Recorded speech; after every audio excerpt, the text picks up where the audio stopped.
김경래 최강 시사.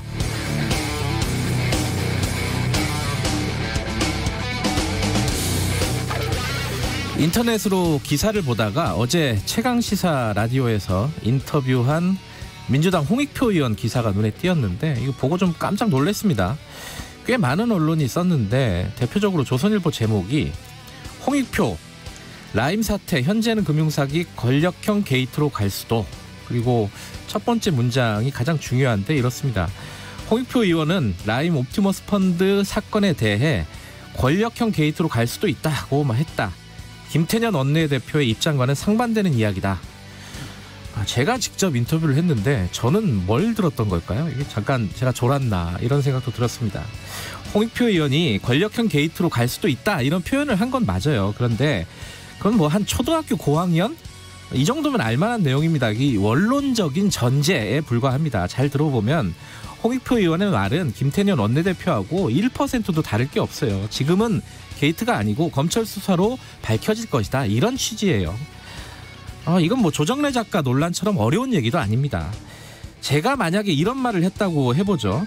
왼발이 물에 빠지기 전에 오른발을 내딛고 다시 오른발이 빠지기 전에 왼발을 내디디면 물리를 걸을 수 있다고 한다. 하지만 그렇게 빠른 속도로 걸을 수 있는 사람은 없다. 제가 이렇게 얘기를 했는데 기사를 이렇게 쓰는 거죠. 김경래가 무리를 걸을 수 있다고 한다. 조금 더 나가면 김경래가 허무맹랑한 거짓말을 한다. 조금 더 나가면 김경래가 예술을 자처하고 신성을 모독한다. 이런 식으로 흘러가는 겁니다. 라임 옵티머스 사건에 대한 시각을 떠나서 언론이 어떤 말을 전달할 때는 아주 기본적인 맥락, 그건 좀 고려해서 전달을 해야 하지 않나. 적어도 반대로 전달하지는 말아야 하지 않나. 이 기자가 언어 능력이 부족한 건지 정치 능력이 뛰어난 건지 그건 잘 모르겠습니다. 10월 16일 금요일 김경래의 최강시사 시작합니다.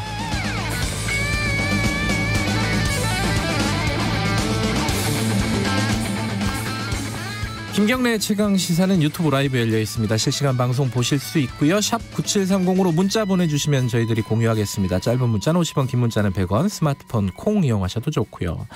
이번 주 문자 참여하신 분들 10분 추첨해서 커피 쿠폰 보내드립니다. 이 라디오 청취율 기간이라고 합니다. 전화 받으시면, 제 주위엔 전화를 받으시는 사람이 없는데 누가 도대체 받으시는 겁니까? 이거 한번 받으신 분 있으면 문자로 한번 올려줘 보세요. 혹시 전화를 받으시면은 김경래의 최강시사 듣고 있다, 이게 큰 소리로 말씀을 해주시면 되겠습니다. 자, 1부에서는 N번방 사건에 초등학교 교사들이 연루가 돼 있다. 이건 너무 충격적인 얘기인데 이 사실을 폭로한 민주당 이탄희 의원 잠깐 연결해 보고요. 2부에서는 얼마 전에 활동 종료했죠. 법무검찰개혁위원회 김난중 위원장과 검찰개혁, 어려운 얘기입니다. 이 얘기 좀 나눠보겠습니다.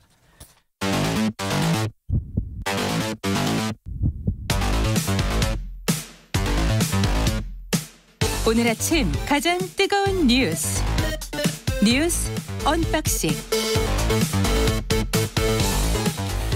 뉴스 언박싱 민동기 기자 나와 있습니다. 안녕하세요. 안녕하십니까. 그 전화 받아보셨어요? 청취율 전화? 받아본 적이 없습니다. 누가 받는 거지 도대체? 제 주변에서도 받아본 사람이 없습니다. 표본이 좀 작나? 자, 이게 받아보신 분들 혹시 있으면 문자 한번 보내주세요. 어떤 걸 물어보는지도 구체적으로는 잘 모르겠어요. 저도 한번 경험해보고 싶긴 합니다. 네. 자, 첫 번째 소식이 일본 얘기네요. 그 방사능 오염된 오염수 있지 않습니까? 후쿠시마에. 그거를 바다에 버린다 만다 뭐 일부 버렸다 계속 논란이 있었잖아요. 네. 이게 뭔가 방침이 정해졌다고요? 그러니까 마이니치 신문이 일본 정부 관계자를 인용해서 보도를 한 내용인데요. 네. 후쿠시마 제1원전 오염수 있지 않습니까? 네. 바다에 방류해서 처분하겠다, 이런 방침을 굳혔다라고 합니다. 오염수가 하루에 한 170톤씩 발생을 하고 있는데 네. 도쿄전력이 오염수를 핵물질 정화 장치로 처리를 해서 부진의 탱크에 지금 보관을 하고 있거든요. 네. 근데 문제는 오염수를 정화 장치로 처리를 하더라도 현재 기술로는 충분히 제거하기 어려운 삼중수소라는 방사성 물질은 그대로 남는다는 점인데 네. 그럼에도 불구하고 이걸 방류하겠다라는 겁니다. 방류. 도쿄전력에 따르면 지금 오염수를 보관하는 탱크의 용량이 2022년 여름에는 한계에 달한다고 이렇게 전망을 하고 있습니다. 그러니까 이게 탱크에 저장을 해놓다 보니까 저장 공간이 부족해서 더 이상 지을 곳이 없다라는 게 일본 정부의 입장입니다. 처분을 어떻게 한다는 거예요? 그러니까 뭔가 처리를 해야 되는 거 아니에요? 그렇죠. 네. 근데 지금 현재 기술로는 네. 삼중수소라는 그 방사성 물질은 현재 기술로는 처리를 할 수가 없다라고 하거든요. 근데 이게 계속 남는데도 불구하고 방류를 하겠다라는 겁니다. 예.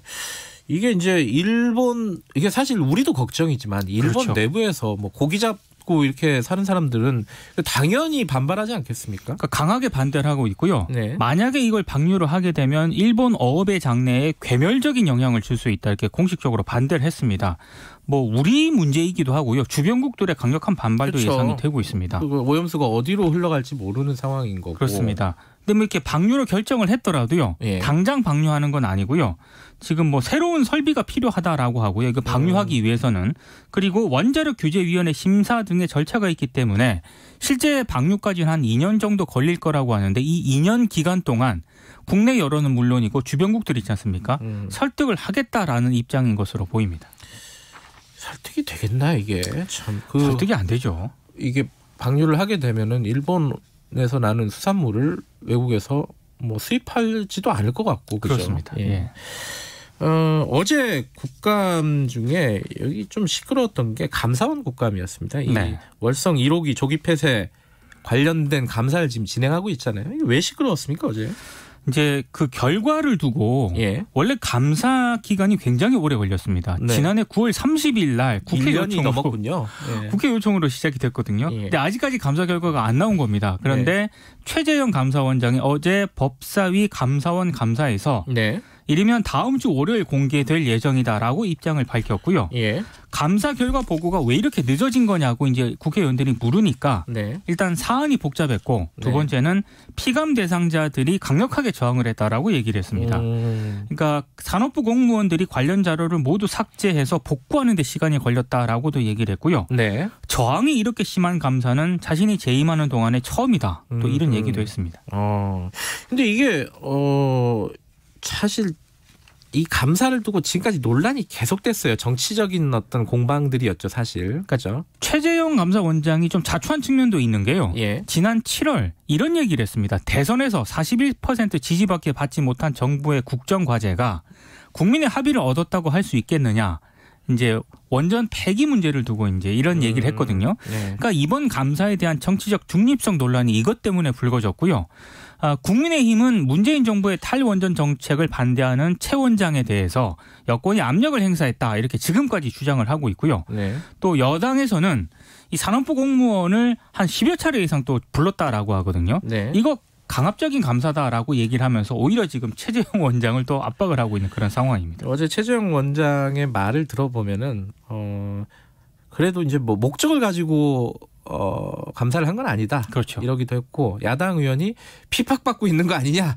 제2의 윤석열 아니냐. 뭐 이런 식의 질문들이 있었어요. 여기에 대해서는 뭐라고 했죠? 전혀 그렇게 생각하지 않는다라고 또 답을 했습니다. 어쨌든 이제 한 1년 시끄러웠는데 이 결과가 이제 다음 주에 나온다는 거 아니에요. 그죠? 이게 나오는데 예. 만약에 조기 폐쇄가 부당했다라는 결론이 나오면은 문재인 정부 탈원전 정책에 상당한 타격이 예상이 되고요. 타격이 있겠죠. 예. 근데 그렇게 선명하게 결과가 나오겠느냐 이런 해석도 있습니다. 그러니까 맞아요. 경제성 평가 부분만 문제가 있고 뭐 조기 폐쇄 결정이 옳다 그르다 이렇게 단정하지는 못할 것이다라는 전망도 있거든요. 이러면 또 이제 정치권이 또 시끄러워지게 되는 겁니다. 감사원 감사 결과에 대한 보완도 굉장히 센 모양이네요. 이게 전혀 뭐 아무도 모르는 모양이에요. 결과를. 법사위원들도 아직 아는 의원이 한 명도 없다고 합니다. 어제 추미애 장관이 또 나왔는데 언론에 이게 또 기자하고의 뭐라고 했대요? 갈등이라고 할까요? 마찰이라고 할까요? 어떤 일입니까? 그러니까 자택 앞에서 취재 중이던 기자 사진을 찍어가지고요. 네. 자신의 출근을 방해한다면서 SNS에 게재를 했거든요.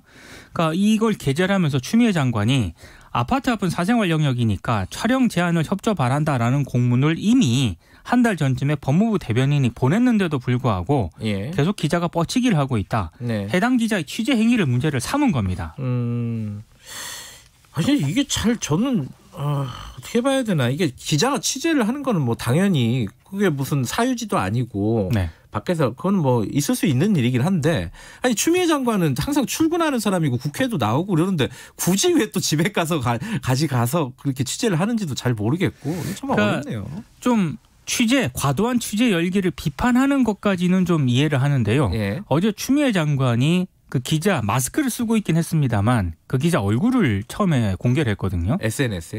예. 그러다 보니까 일부 네티즌들이 기자의 신상 정보를 퍼뜨렸고 이걸 좀 비난을 하기 시작을 했습니다. 좌표 찍어준 거 아니냐? 뭐 네, 이런 취지죠. 그런 비판이 제기가 되니까 추미애 장관이 나중에 기자 얼굴에 모자이크 처리를 하긴 했습니다만 네. 이런 비판이 있습니다. 공직자 출근길 동선에서 기자가 취재하는 거는 그게 좀 과도하게 생각할지 모르지만 어쩌면 취재 자유에 속하는 그런 영역인데 네. 얼굴까지 공개하는 거는 좀 심한 것 아니냐라는 그런 비판도 한쪽에서는 나오고 있습니다. 근데 추 장관 입장에서는 아니 그러면은 그 공개된 공적인 활동이면은 기자 얼굴 공개하는 것도 뭐가 문제냐 이렇게 생각할 수도 있는 그렇죠. 거예요, 사실은. 예. 복잡한 문제긴 한데 이 무리한 취재는 그 언론사에서 좀 이렇게 뭐랄까 기준이 좀 있어야 될 것 같아요. 굳이 집 앞에서 취재할 이유는 또 뭐가 있을까라는 생각도 들고. 그러니까 보통 이런 거는 기자 스스로 한다라기보다는 그렇죠. 데스크나 위에서 좀 하라고 하거든요. 막내 기자였겠죠. 그렇습니다. 그렇죠. 예. 참 이게 요새 추미애 장관이 계속 언론에 나와가지고 어제 이건 좀 복잡한 내용이지만은 좀 간단하게 정리해 보죠. 어제 국회의원들이 대거 기소가 됐습니다. 그죠? 그 21대 총선 출마자들의 공직선거법 공소시효 만료일이 어제였거든요. 네. 여야 의원 24명이 재판에 넘겨졌습니다. 국민의힘이 10명으로 가장 많았고요. 더불어민주당이 7명, 정의당과 열린민주당이 각각 1명이었고 예. 5명은 무소속이었는데요. 네. 선거법은 100만 원 이상의 벌금형이 확정이 되면 의원직을 잃게 됩니다. 그러니까 재판 결과에 여야 모두가 촉각을 곤두세울 수밖에 없고요. 네. 선거법 재판은 또 기소부터 대법원 선고까지 1년 안에 마무리하도록 규정을 하고 있기 때문에 내년 10월 안에는 모두 결론이 날 것으로 보입니다. 자, 누구누군지 한번 그래도 이름 한번 볼까요? 민주당은 정정순, 진성준, 이규민, 이소영, 윤준병, 이원택, 송재호 의원이 기소가 됐고요. 예. 그리고 지금 이상직, 김홍걸, 양정숙 의원은 민주당에 있다가 제명이 되거나 탈당해서 현재 무소속입니다. 예. 그리고 국민의힘 같은 경우에는요. 예. 뭐 조혜진 의원이라든가 조수진 의원, 구자근 의원, 김병욱, 배준영 의원 등이 이제 기소가 됐고요. 열린민주당 최강욱 대표도 기소가 됐습니다. 최강욱 대표는 뭘로 기소가 된 거예요? 허위사실 유포 혐의로 기소가 됐거든요. 그러니까 과거 조국 전 법무부 장관 아들의 인턴 활동 확인서를 허위로 작성을 하고도 네. 선거 기간 중에 사실이 아니다 이렇게 얘기를 했는데 이건 이제 발언을 좀 문제 삼았는데요. 네. 이 최강욱 대표 기소 문제를 놓고 윤석열 검찰총장하고 이성윤 서울중앙지검장의 이견이 있었다. 그런데 오늘 조선일보 보도를 보니까 윤 총장이 이걸 밀어붙였다. 이렇게 보도를 하고 있습니다. 그러니까 이게 지금 사실 유포라 그러면은 인턴 활동 확인서 써줘놓고 허위로 써줘놓고 아니라고 선거 전에 얘기를 했다. 뭐 그게 이제 얘기네요. 검찰의 판단인 거죠. 네, 검찰은 그런데 지금 이거는 재판이 진행 중이죠 지금. 그렇습니다. 자, 브리핑 여기까지 듣죠.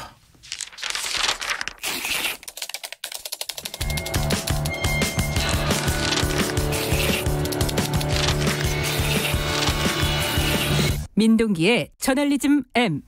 이번 주에 정의선 씨가 현대차 그룹의 회장으로 취임을 했습니다. 공식적으로. 그죠? 네. 정몽구 회장은 명예회장으로 그렇죠. 이제 뒤로 좀 물러선 상황이고 요 보도에 좀 문제가 있다. 이렇게 가져오셨는데 어떤 문제가 있는 겁니까? 그러니까 긍정적, 부정적이냐를 기준으로 삼는 거는 네. 의미가 없는 것 같습니다. 네. 긍정 비율이 거의 뭐 99% 정도 되기 때문에 이 보도 자체가 압도적 비율입니다. 네. 그러니까 오늘은 좀 구분을 제가 좀 해봤거든요. 예. 첫 번째 문제점은 기사의 사보화.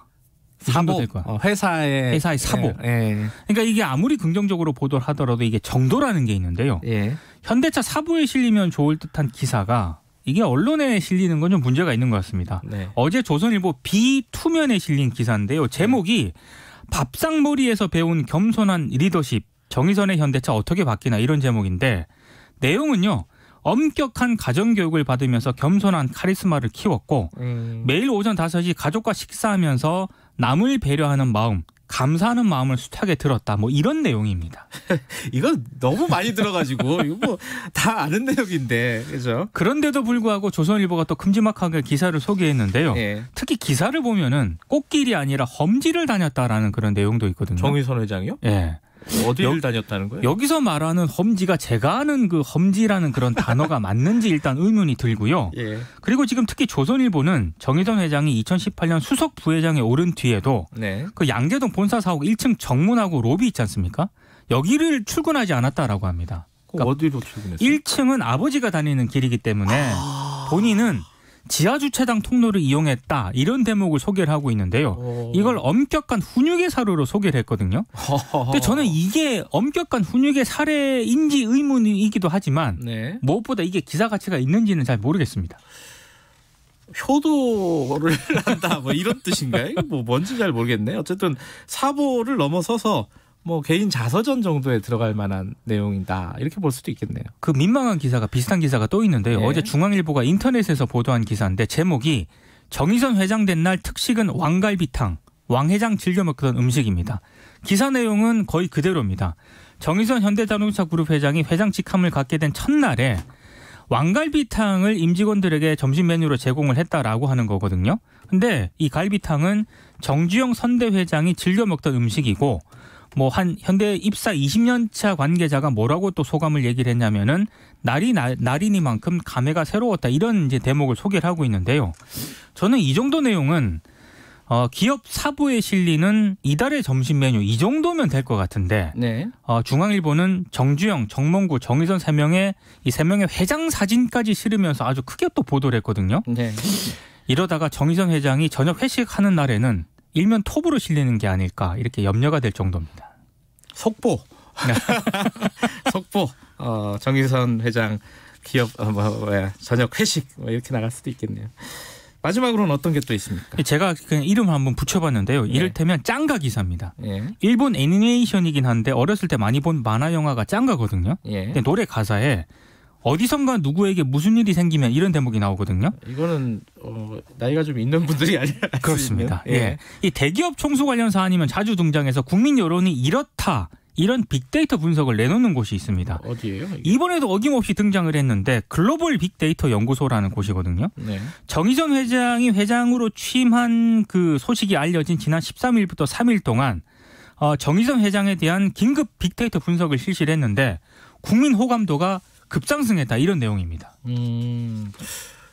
진짜 급상승한 거 맞아요? 모르겠습니다. 이 분석을 어디까지 믿어야 할지 모르겠는데 일단 글로벌 빅데이터 연구소가 또 주목을 받은 시기가 있는데요.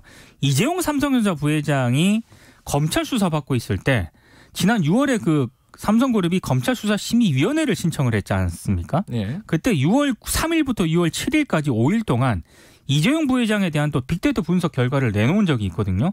이때 뭐라고 했냐면 국민들이 이재용 부회장에 대해서 불관용보다는 선처를 더 바라고 있는 것으로 나타났다. 이런 조사 결과를 내놨고요. 네. 이걸 또 조선일보와 TV조선은 굉장히 또 크게 또 보도를 하기도 했습니다. 참 이게 항상 뭐 기업 관련된 특히 총수 관련된 얘기 나오면 이게 항상 기사들이 뭔가 긍정적인 기사들만 나온다. 이건 뭐 어제 오늘 얘기는 아니죠. 그렇죠? 근데 이번에는 좀 심하더라고요. 네. 뭐 갈비탕 이런 얘기까지 나올 정도니까 예. 사실 동아일보가 지난 14일자에 경영 능력 검증이 끝난 정의선 회장 이런 식으로 보도를 하나 한 게 있습니다. 아 끝났대요? 끝났다라고 합니다. 근데 사실 지금 정의선 회장 경영 능력은 시험대에 올랐다고 보는 게 정확할 것 같은데 이런 식의 단정적 보도가 문제인 것 같은데 제가 이걸 준비를 하면서 이런 보도는 문제 기사로 분류하기가 어려울 정도로 좀 문제 있는 보도가 많았고요. 예. 특히 뭐 정의선 회장 앞에는 세습 경영이라든가 불완전한 지배구조 어떻게 풀 것인지 이런 난제가 지금 네. 놓여져 있거든요. 네. 근데 우리 언론의 키워드는 밥상머리, 지하주차장 통로, 왕갈비탕 이런 데 머물러 있는 것 같아가지고요. 네. 굉장히 좀 민망합니다. 민망하네요. 자, 여기까지 듣겠습니다. 일주일 동안 고생하셨어요. 고맙습니다. 저널리즘 M 민동기 기자였고요. 김경래의 최강시사 듣고 계시고요. 지금 시각은 7시 39분입니다. 날씨 정보입니다. 모레까지 쌀쌀하겠고 일교차도 10에서 15도 안팎까지 크게 나겠습니다. 낮은 아침 기온으로 인해서 중부 내륙과 경북에는 서리가 내리는 곳이 있겠고 강원 산지에는 얼음이 오는 곳이 있겠습니다. 농작물 관리에도 유의하셔야겠습니다. 오늘 전국적으로 구름량이 많겠습니다. 서해 5도에 약하게 비 오는 곳이 있는데요. 오후부터 경기 북부와 영서, 제주에는 5mm 안팎의 비가 내리겠고요. 서울, 경기 등 아침에 빗방울이 떨어지는 지역도 있겠습니다. 습니다. 일부 지역 가시거리 1km 미만에 안개가 끼는 곳이 있다는 것도 참고하시기 바랍니다. 낮 기온은 서울 17도, 대전, 대구 19도 등 전국적으로 16도에서 21도의 분포되겠습니다. 한낮 기온은 예년 기온 수준이고요. 선선해서 활동하는 데는 적당히 느껴지겠습니다. 당분간 대기는 매우 건조하겠습니다. 지금 서울의 기온은 10.4도, 습도는 66%입니다. 날씨 정보의 강혜정이었습니다. 최강 시사.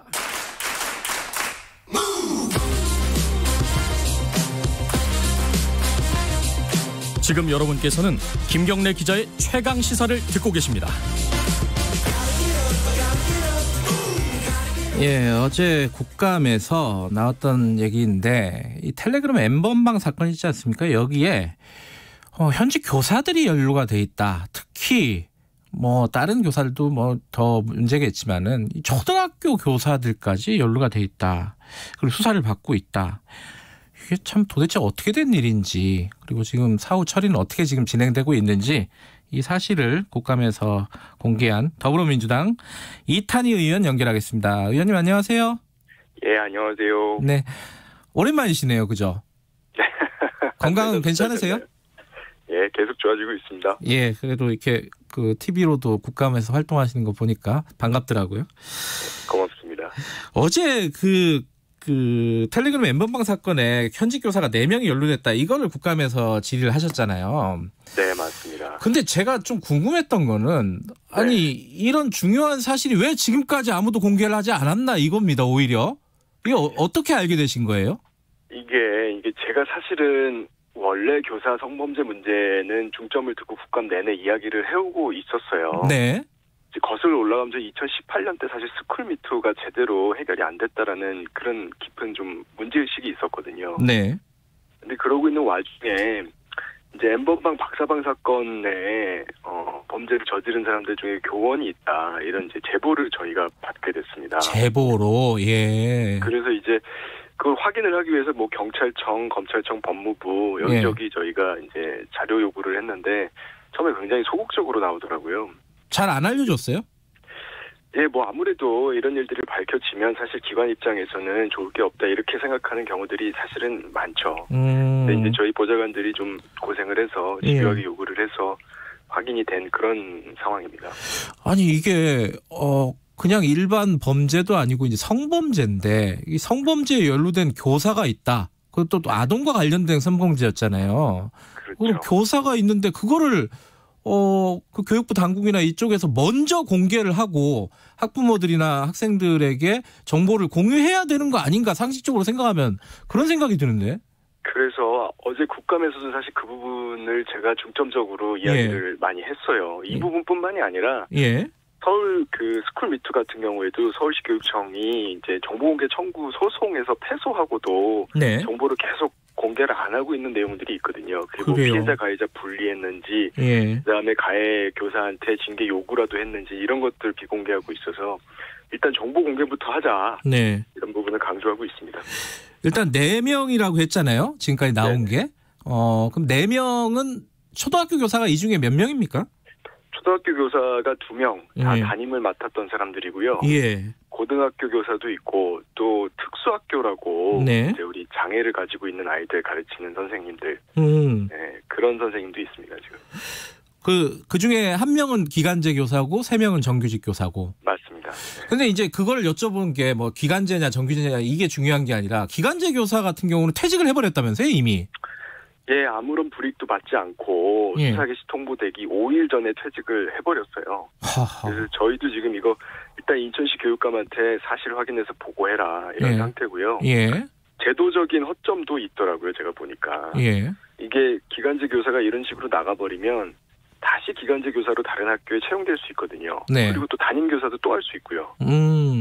이런 거를 전혀 막을 수 없는 상황이다 보니까 제도적인 개선책도 지금 마련을 하고 있습니다. 그러면서 나머지 3명은 이제 2명은 초등학교, 1명은 고등학교 정교사라는 거잖아요. 네, 맞습니다. 그 사람들은 그럼 지금 뭐 애들을 가르치고 있습니까? 지금은 직위 해제돼서 일단 대기하고 있는 상태죠. 대기. 그러면 이 사람들이 지금 어떤 기소가 돼가지고 재판을 받고 있는 겁니까? 상황이 어떤 거예요, 지금? 재판을 아직 시작하지는 않은 것으로 저는 알고 있고요. 뭐 일부는 이제 기간제 교사 같은 경우는 재판을 받고 있다라는 이제 정보도 있는데 한번 확인이 필요하고. 예. 근데 어쨌든 재판을 받아서 형이 확정되려면 시간이 아주 오래 걸리거든요. 그럼요, 뭐 대법원까지 가야 되잖아요, 그죠? 그렇죠. 그리고 지금 뭐 그 박사방 사건의 조주빈 같은 경우 지금 주범인데도 1심 판결 안 나오고 있는 상황이니까 얼마나 오래 걸리겠어요. 네. 그럼 기간 동안에 조치가 필요하죠. 어떻게 해야 돼요? 그러면 이제 한 명은 이제 이미 일단 떠났기 때문에 교육 당국에서 할 수 있는 일은 없을 텐데 이제 사법부에서 처리를 해야 될 문제일 텐데 그 3명 같은 경우에는 대법원까지 계속 기다리게 하는 겁니까? 이거 어떻게 방법이 있나요? 징계를 이제 수사 결과가 나오면 징계를 먼저 할 거라고 예상을 하고 있고요. 근데 이제 징계를 제대로 하는 게 중요하겠죠. 네. 저희가 계속 문제 제기하고 있지만 이게 2014년에 교육부에서 이미 성범죄 원 스트라이크 아웃제도 도입한다고 했거든요. 네. 근데 제가 확인을 해보니까 지난 10년간 1,093명의 성비 교사 중에서 524명이 그냥 복귀했어요. 복귀해서 많은 수가 담임교사 그냥 하고 있거든요. 사립학교 같은 경우는 같은 학교에서 그냥 계속 담임교사 하고 있는 경우도 있어요. 피해자들하고 같이 있는 학교에서. 그러니까 1,000여 명의 성범죄자가 있는데 교사 중에 그렇죠. 그중에 한 500명 절반이 복귀를 했다고요? 그렇죠. 정말 말이 안 되는 상황이고요. 예. 그래서 이제 이 3명의 경우부터 일단은 제대로 파면 해임하고 예. 이제 다시 교단으로 복귀하지 못하도록 만드는 게 이제 시작일 것 같고요. 네. 또 제도를 바꿔서 유사한 다른 사례들에도 교단으로 돌아오지 못하는 그런 좀 개선 방안을 마련해야 될 것 같습니다. 지금 현행법에는 뭐 그런 건 없는 건가요? 뭐 성범죄자를 범죄를 저질렀을 경우에 파면 해임한다. 뭐 이런 법적인 조항은 없나요? 그러니까 이제 징계위원회를 열어서 징계 결과에 따라서 사실 조치를 하는 건데요. 사실 근데 이거 하나뿐만이 아니라 좀 전체적으로 문제가 굉장히 많은데 일단 징계위원회부터 보면 사립학교 같은 경우에는 학부모가 들어가지도 못해요. 그러다 보니까 아무래도 교원 출신들이 징계위원회로 들어가서 이제 사실상 제19 감사기 형태로 미온적으로 나오는 거 아니냐 이런 지적들이 많이 있는 상황입니다. 이 4명이 박사방에서 구체적으로는 어떤 범죄를 저질렀는지 파악이 되셨습니까? 일단 저희가 확인한 것은 뭐 아동 성착취물을 1,000건 이상 다운받아서 소지하고 있었던 지금 교사도 있고요. 그리고 전부 다 유료 회원인 것으로 확인이 됐고요. 4명 다 유료 회원이다? 네. 근데 이제 좀 기억을 더듬어 보시면 이 유료 회원이 뭔가 혹시 기억이 잘 안 나시면요. 이게 엠번방 박사방 사건이 이런 거잖아요. 뭐 자기 지인들, 뭐 청소년, 여중생, 여아들의 이제 이름, 얼굴, 전화번호, 사는 곳, 학교, 직장 이런 개인 정보를 수천 명이 있는 텔방에 공유를 하고, 사실상 노예로 만든 다음에 뭐 나체 사진, 자해하는 영상 이런 걸 뜯어내서 공유하고 찾아가서 성폭행을 하기도 하고 그런 영상을 보고 능욕하는 또 메시지를 다들 올리고 메시지를 안 올리면 또 강퇴당하거든요. 예.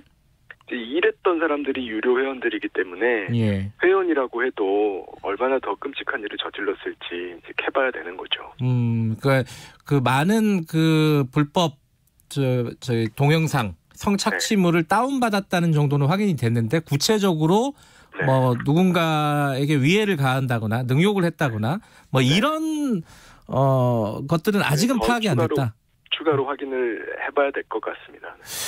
근데 이게 교육부라든가 이쪽에서는 교육 당국에서는 파악을 하고 있지 않을까요? 설마 이거 모르고 있는 거는 좀 말이 안 되는 거 아닌가요? 네, 뭐 그 부분까지 사실 저는 거짓말을 한다라고까지는 아직은 생각은 안 하고 있고요. 이게 사실 또 수사도 진행 중이기 때문에 이제 관계된 사람들이 충분히 파악이 안 된 측면도 있어요. 수사기관 자체가. 근데 이제 중요한 거는 파악을 해서 국민들한테 알려드리고 불안감을 불식시키는 노력을 해야 된다는 거죠. 그래서 어제 국감장에서도 계속 이제 저도 강조를 하고 다른 의원님도 말씀하셨지만 일단 전수조사 문제된 학교들만이라도 하라는 겁니다. 근데 전 유감인 게 사실 이 사안이 저는 어느 정도 예측됐다고 생각을 해요. 왜냐하면 2018년에 스쿨미트 사안을 기억을 하실 텐데 당시에 아이들이 선생님들한테 들었다고 하는 말들의 내용을 보면 그 내용이 굉장히 가학적이고 패륜적인 내용들이 많거든요. 그래요? 담기도 어려운 내용들. 그런 내용들이 엠번방, 박사방 이런 데서 이 아동 성착취물 보면서 유료 회원들이 능욕하는 메시지로 올리는 말들하고 별 다를 바가 없어요. 정말 끔찍한 내용들이 많거든요. 여자 중학교에서 중학생들한테 했던 말들 같은 경우는. 선생님이 애들한테 했던 말 중에요? 그렇죠. 네. 그래서 그 당시에 이미 아이들이 고발을 했고 그렇다고 하면 교육당국이 그거를 뭐 쉬쉬할 것이 아니라 그 문제가 된 선생님들, 담임 교사, 또 뭐 교과 교사 같은 거 했던 그 반들만이라도 전수조사를 하고 피해 사례가 없는지 봐서 철저하게 뭐 교단에서 퇴출하고 했었다고 하면 네. 얼마나 더 쉽게 빨리 파악을 하고 아이들도 신뢰를 할 수 있고 학부모들도 불안하지 않을 수 있었거든요. 근데 이제 그것들이 안 이루어지면서 예. 사실은 이제 뒤늦게 국민들께 알려진 측면이 있습니다. 그 스쿨미투 말씀하신 그 부분은 말씀하신 대로 제대로 이렇게 처리가 안 됐다고 말씀하시는 거는 아무도 뭐 처벌을 안 받거나 이렇게 흐지부지 넘어갔다는 뜻인가요? 그러니까 이제 징계가 일부 이루어진 거는 같은데요. 예. 처음 말씀드렸던 대로 정보 공개가 안 되고 있고 지금 서울 같은 경우만 해도 23개 학교가 그렇게 문제 제기가 됐는데 네. 이제 감사를 실시한 학교도 9개밖에 안 되고요. 나머지 학교는 감사도 안 한 걸로 보이고요. 예. 제가 말씀드리고 계속 강조하는 게 전수조사인데 예. 전수조사를 한 학교는 지금 전혀 없는 것으로 보입니다. 이게 스쿨미투 정보 공개를 안 한다고 아까 말씀하셨잖아요. 네네. 근데 그 부분이 조영국 교육감 같은 경우도 네. 이제 소송을 하면 이게 공개를 하면은 또 역으로 소송이 들어온다. 고등학교로부터 정보 공개에 따른 명예훼손 뭐 이런 걸로요. 네. 이건 또 어떻게 해야 되는 겁니까? 근데 제가 어제 국감장에서 오후 늦게 그 부분은 좀 사실 파악이 됐는데요. 예. 아마 서울시 교육감이 좀 착오하신 것 같아요. 그래요? 소송을 받았던 사건들은 이런 성범죄 관련된 사건이 전혀 아니고요. 아, 그래요? 네. 급식 비위 관련돼서 서울시에서 보도자료 만들면서 실수를 해서 소송을 당했던 사안입니다. 전혀 다르고요. 예. 정보공개 청구 소송을 당했고 아예 패소까지 한 상황인데요. 예. 더 이상 변명의 여지가 없다고 생각합니다. 아니, 그러니까 이게 뭐 개인 신상을 공개하라는 게 아니라 어떤 학교에서 어떤 범죄가 벌어졌고 이거 정도는 학교와 학생들, 학부모들은 알아야 되는 거잖아요. 그죠? 당연하죠. 그리고 더 뜯어서 들어가면 사실은 네. 공개 안 한 내용이 학교 이름을 공개 안 한 게 아니고요. 네. 그 해당 학교에서 벌어진 일에 대해서 교육청이 어떤 조치를 취했는지 요거를 계속 비공개하고 있는 거거든요. 그래요. 그게 뭔가 부끄러운 부분이 있는가 보죠. 참. 저도 어제 그래서 계속 그 부분을 지적을 했어요. 예를 들면 피해자, 가해자 분리했는지 여부 이런 거 공개 안 하거든요. 하하. 근데 그걸 분리했는지 여부를 밝히는 게 무슨 사생활 침해가 벌어지겠어요. 그냥 예. OX인데. 근데 요번 그 공개하고 나서 인터넷에 보니까 이 N번방 그 사건에 연루된 교사들 신상 공개해야 되는 거 아니냐? 뭐 이런 여론도 일부 있던데. 네네. 어떻게 보세요? 이건 판사 출신이니까 더 이게 심각하게 고민하실 텐데 어떻게 보십니까? 뭐 이제 당연히 예상하시겠지만 현실적인 뭐 검토는 많이 필요하겠죠. 근데 뭐 저는 일단 마음은 같이 하고요. 네. 예전에 N번방 사건 있을 때도 그 당시 신상공개 청원에 270만 명이 찬성을 한 그 우리가 경험이 있잖아요. 그게 네. 국민청원 역사상 최고 동의수인데 네. 왜 국민들이 이렇게 나서시는가? 요걸 우리가 계속 생각해야 된다고 봐요. 이게 뭐냐면 이제 시민들이 스스로 우리 공동체에서 이 사람들 아웃시키겠다. 얼굴 깔아 이러는 거거든요. 네. 왜 그렇게 느끼고 행동하시겠어요? 이게 학교 당국하고 사법 당국에 대해서 더 이상 신뢰를 접으신 거거든요. 네. 그래서 학교 당국이 철저하게 반성해야 되고요. 예. 정보도 공개해야 될 뿐만이 아니라 이번 기회에 이 성범죄 관련된 모든 제도들을 다 총체적으로 좀 저는 점검을 할 생각입니다. 알겠습니다. 앞으로도 어느 정도 성범죄 클린 학교법 저희가 마련을 해서 네. 곧 발의를 할 예정이니까요. 예. 많은 관심 부탁드립니다. 입법 활동 기대하겠습니다. 여기까지 듣겠습니다. 고맙습니다. 예, 고맙습니다. 더불어민주당 이탄희 의원이었고요. 1부 여기까지고요. 잠시 후 2부에서 뵙겠습니다. 늘 하던 출근을 못하고 자주 가던 여행을 못 가고 함께 밥을 먹지 못하는 낯선 일상을 겪으면서 우리는 깨달았습니다. 당연함이라는 건 세상에 없다는 것을. 건강한 몸도 당연하게 주어지지 않습니다. 그렇기에 어려운 시기일수록 꾸준히 운동하는 건강한 습관이 필요합니다. 스포츠 7330. 일주일에 3번 하루 30분. 가벼운 맨손 체조부터 시작해보는 건 어떨까요? 거리두기 생활 속 운동으로 건강을 지키는 당신이 대한민국 국가대표입니다. 이 캠페인은 문화체육관광부와 대한체육회가 함께합니다. 과민성 과민성 방광, 제 얘기라고는 생각도 못했죠. 창피하기도 하고. 자주 화장실을 들락거리고 소변을 참지 못했는데 치료가 가능한 줄도 모르고 그냥 지나칠 뻔했지 뭐예요. 과민성 방광은 우리나라 40대 이상 5명 중 1명이 겪고 있는 질환입니다. 방치할 경우 우울증, 업무 효율 저하 등 삶의 질이 낮아질 수 있습니다. 평소보다 화장실을 자주 가고 참지 못해 소변이 새어나오고 소변 때문에 밤잠을 설친다면 전문의와 꼭 상담해보세요. 조기 진단 및 치료로 일상을 되찾을 수 있습니다. 과민성 방광, 충분히 여러분의 이야기일 수 있습니다. 말 같은 말.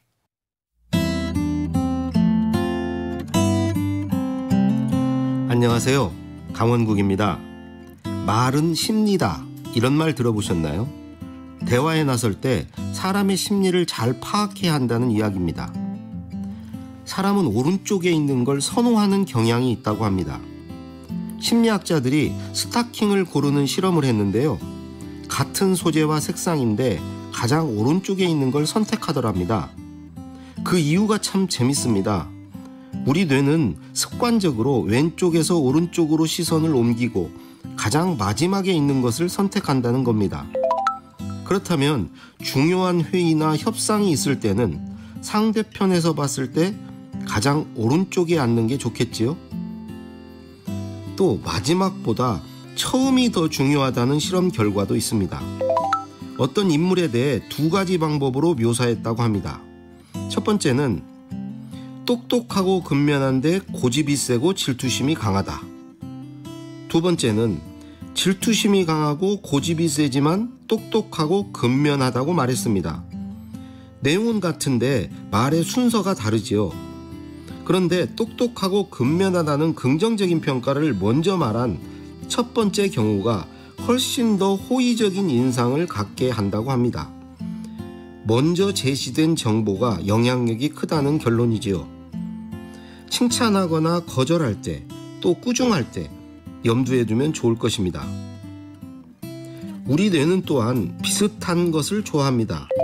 이를 심리학에서는 유사성의 법칙이라고 하는데요. 관심사나 취미가 비슷한 사람에게 친근감을 느낀다고 합니다. 뇌는 본능적으로 친구와 적을 구분하려는 경향이 있는데 아무래도 비슷하면 호감을 느끼겠지요. 그러니까 대화할 때는 최대한 상대방과의 공통점을 찾아 얘기하는 게 좋습니다. 호손 효과라는 것도 있습니다. 사람들은 누군가가 자신을 관찰할 때 행동을 개선하고 일을 더 의욕적으로 한다고요. 그런 특성을 감안하면 이렇게 말하는 게 효과적이겠지요. 자녀에게 너 공부해 라고 말하지 않고 너 요즘 보니까 공부를 열심히 하더라. 내가 관심을 갖고 너를 지켜보고 있다고 말해주는 것입니다. 이래저래 봐도 말은 심리다라는 말은 맞는 것 같습니다.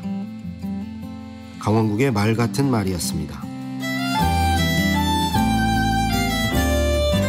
말로 상대 마음을 움직이고 싶다면 심리를 파악하는 건 좋은 전략입니다.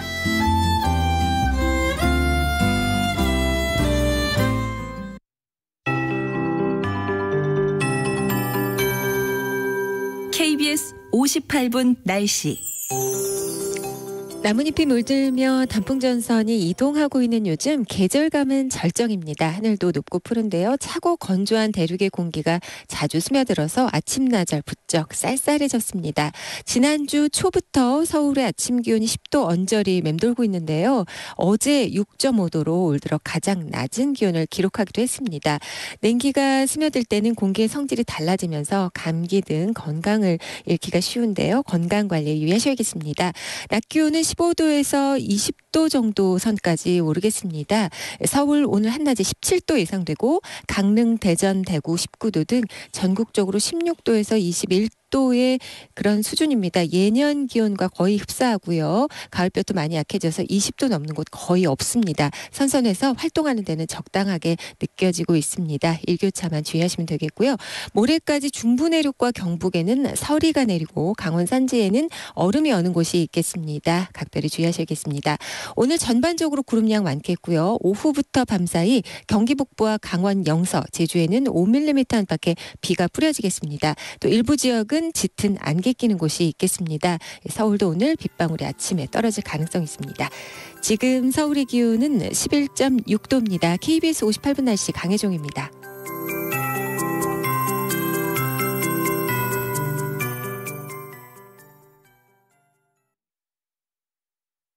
정성을 다하는 국민의 방송 KBS가 8시를 알려드립니다. AM 711kHz, FM 97.3MHz, KBS 1라디오입니다. HLKA.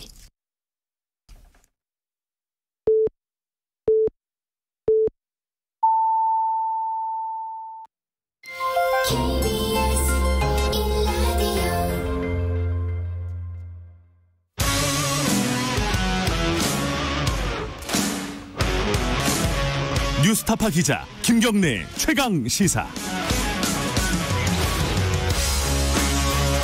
김경래 최강 시사 2부 시작하겠습니다. 검찰 개혁 얘기를 좀 해볼 텐데 문재인 정부 들어와서 검찰 개혁은 하나의 화두였죠. 그리고 요즘처럼 사실 검찰 개혁에 대해서 거기에 대한 입장은 좀 다르겠지만 어쨌든 검찰 개혁에 대해서 이렇게 국민적인 관심이 많을 때는 없었을 겁니다. 그러니까 법무검찰개혁위원회라는 곳이 있습니다. 이게 1년 정도의 활동을 마무리하고 2기였습니다. 첫 번째는 아니었고 2기 법무검찰개혁위원회가 1년 활동 마무리하고 지난달 말에 임기를 종료했습니다. 여러 가지 권고안을 내놨어요. 그 중간중간에 약간의 논란도 됐었는데 이제 예를 들어 특수부 폐지, 대검찰청 대검 정보 수집 중단, 그리고 검찰총장과 법무부 장관의 권한에 대한 얘기도 좀 있었고요. 굉장히 중요한 내용들입니다. 사실 하나하나가 다 25차례의 권고안을 내고 검찰개혁의 방향을 제시했다. 방향에 대한 동의 여부를 떠나서 방향을 제시한 곳이죠. 법무검찰개혁위원회 이끌어 오신 분입니다. 위원장, 이제 전 위원장이라고 불러야겠네요. 김남준 변호사님 모셨습니다. 안녕하세요. 예, 반갑습니다. 예, 이제 전 위원장이신 거죠? 예, 맞습니다. 속이 후련하시겠어요? 예, 그렇습니다. 예. 1년 소회라고 할까요? 평가를 하시면 어떻습니까? 예, 꼭 1년 만에 나오는 것 같습니다. 시작을 한번 나오고. 그때 저희들이 한번 모셨었죠. 9월 27일에 마쳤으니까 이제 마친 2주 정도 됐네요. 네. 1년 동안 그 위원들과 동고동락하면서 이렇게 많은 공간을 만들었습니다. 예. 그러니까 50회 회의를 했고 또 25번 권고를 했으니까 일주일에 한 번 정도 회의를 했죠. 초기에는 2번 정도 회의를 했습니다.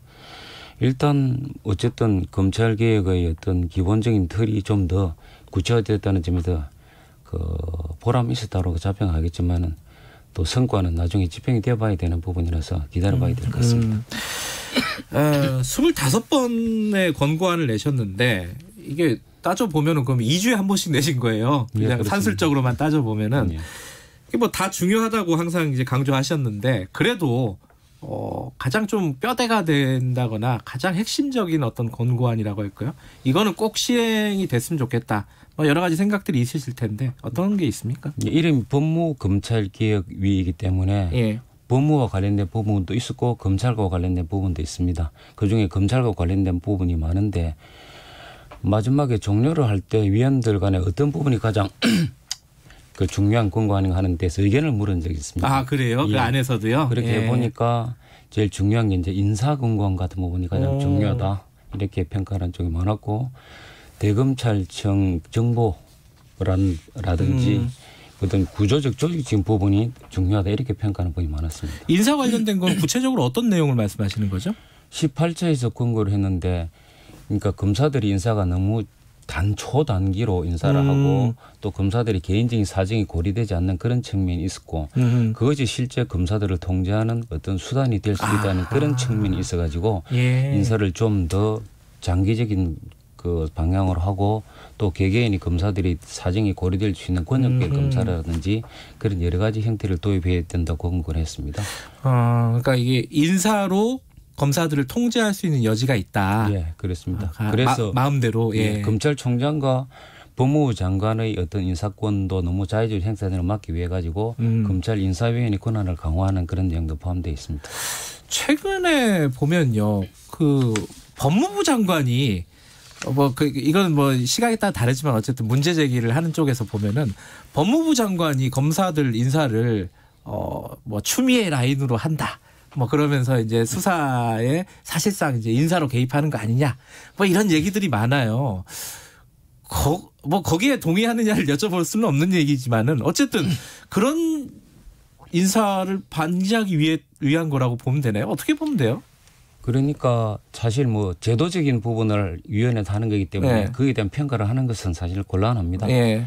그런데 실제로 법무부 장관이 어쨌든 검찰총장이 조직을 가지고 있는 검찰의 견제하고 인사권을 가지는 것은 필요는 반드시 하죠. 네.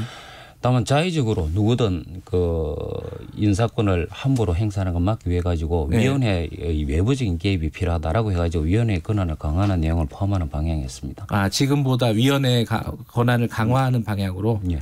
그러면은 인사권은 이제 법무부 장관이 갖고 있는 거잖아요, 사실. 근데 그거를 조금 제어하는 어떤 권한을 내셨다는 건가요? 예, 그런 내용도 그 인사위원회 권한이 강화되면서 들어가 있습니다. 근데 이제 가장 이제 검찰 개혁하면은 핵심이 이게 이런 말씀을 하셨어요. 누구도 권한을 마음대로 휘두를 수 없도록 검찰권을 분산하겠다.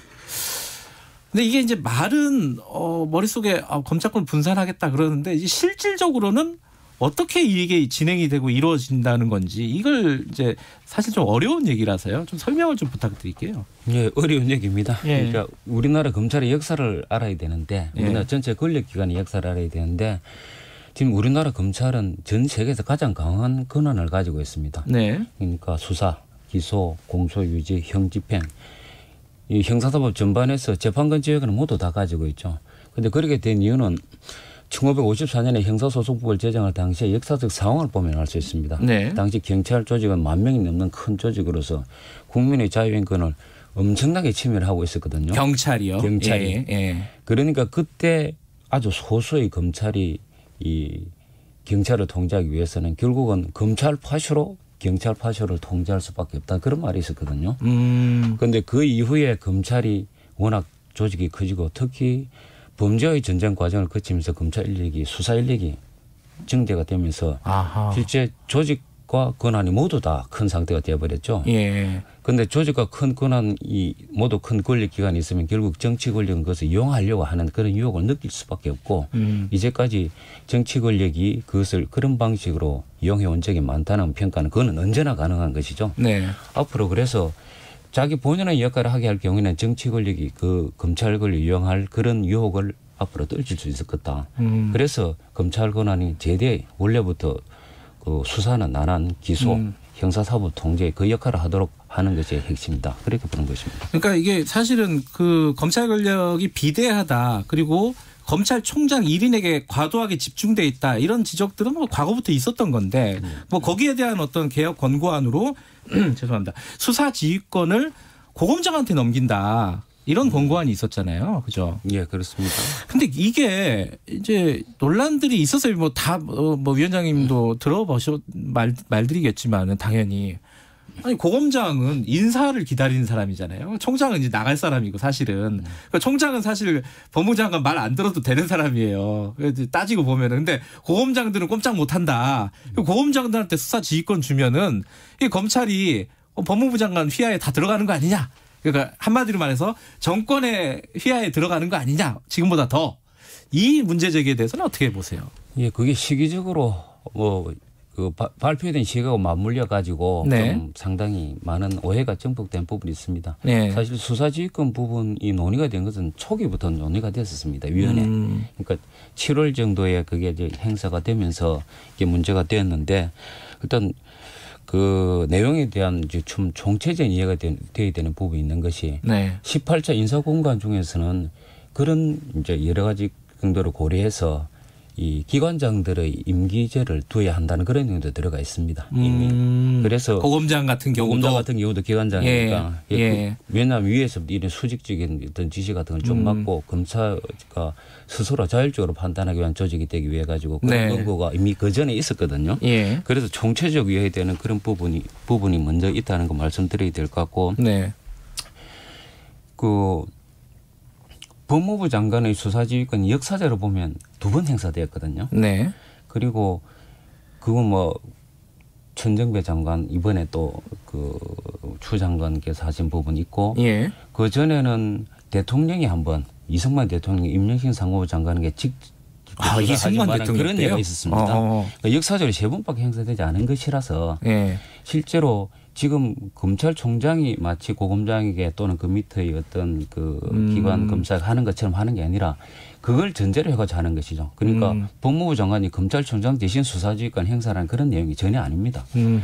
그리고 법무부 장관이 그렇다 하더라도 좀 수사지휘권 함부로 행사할 가능성이 있기 때문에 이 먼저 지금처럼 검찰총장이 바로 뭐 수사지휘권 행사하는 형식이 아니라 먼저 고검장 의견을 듣도록 했고 네. 예, 금관에 예. 그 외에도 사실 집권 세력에 대한 어떤 수사를 하지 못하게 하는 것이 정치 권력이 통로가 되는 그런 경우가 많거든요. 법무부 네. 장관이. 그래서 집권 세력에 대한 그 수사 중에서도 불기소 수사 부분은 지휘하는 부분을 하지 못하도록 하라 하는 그런 내용 근거까지 포함되어 있습니다. 그래서 양쪽의 어떤 수직적인 구조도 해체를 하면서 법무부 장관이 정치적 영향력을 가하는 것도 막는 그런 내용이 다 포함되는 겁니다. 근데 이게 참 딜레마인데 검찰은 지금도 독립성을 얘기를 하고 있어요. 우리 수사의 독립성을 지켜달라. 그러려면 이제 외풍을 막아줄 수 있는 검찰총장이 필요하다. 그 검찰총장의 힘을 이렇게 빼버리면은 누가 우리를 막아주냐 이런 논리를 피고 있단 말이에요. 여기에 대해서는 어떻게 봐야 될까요? 그 점에 대해서는 두 가지를 말씀드리고 싶습니다. 실제 네.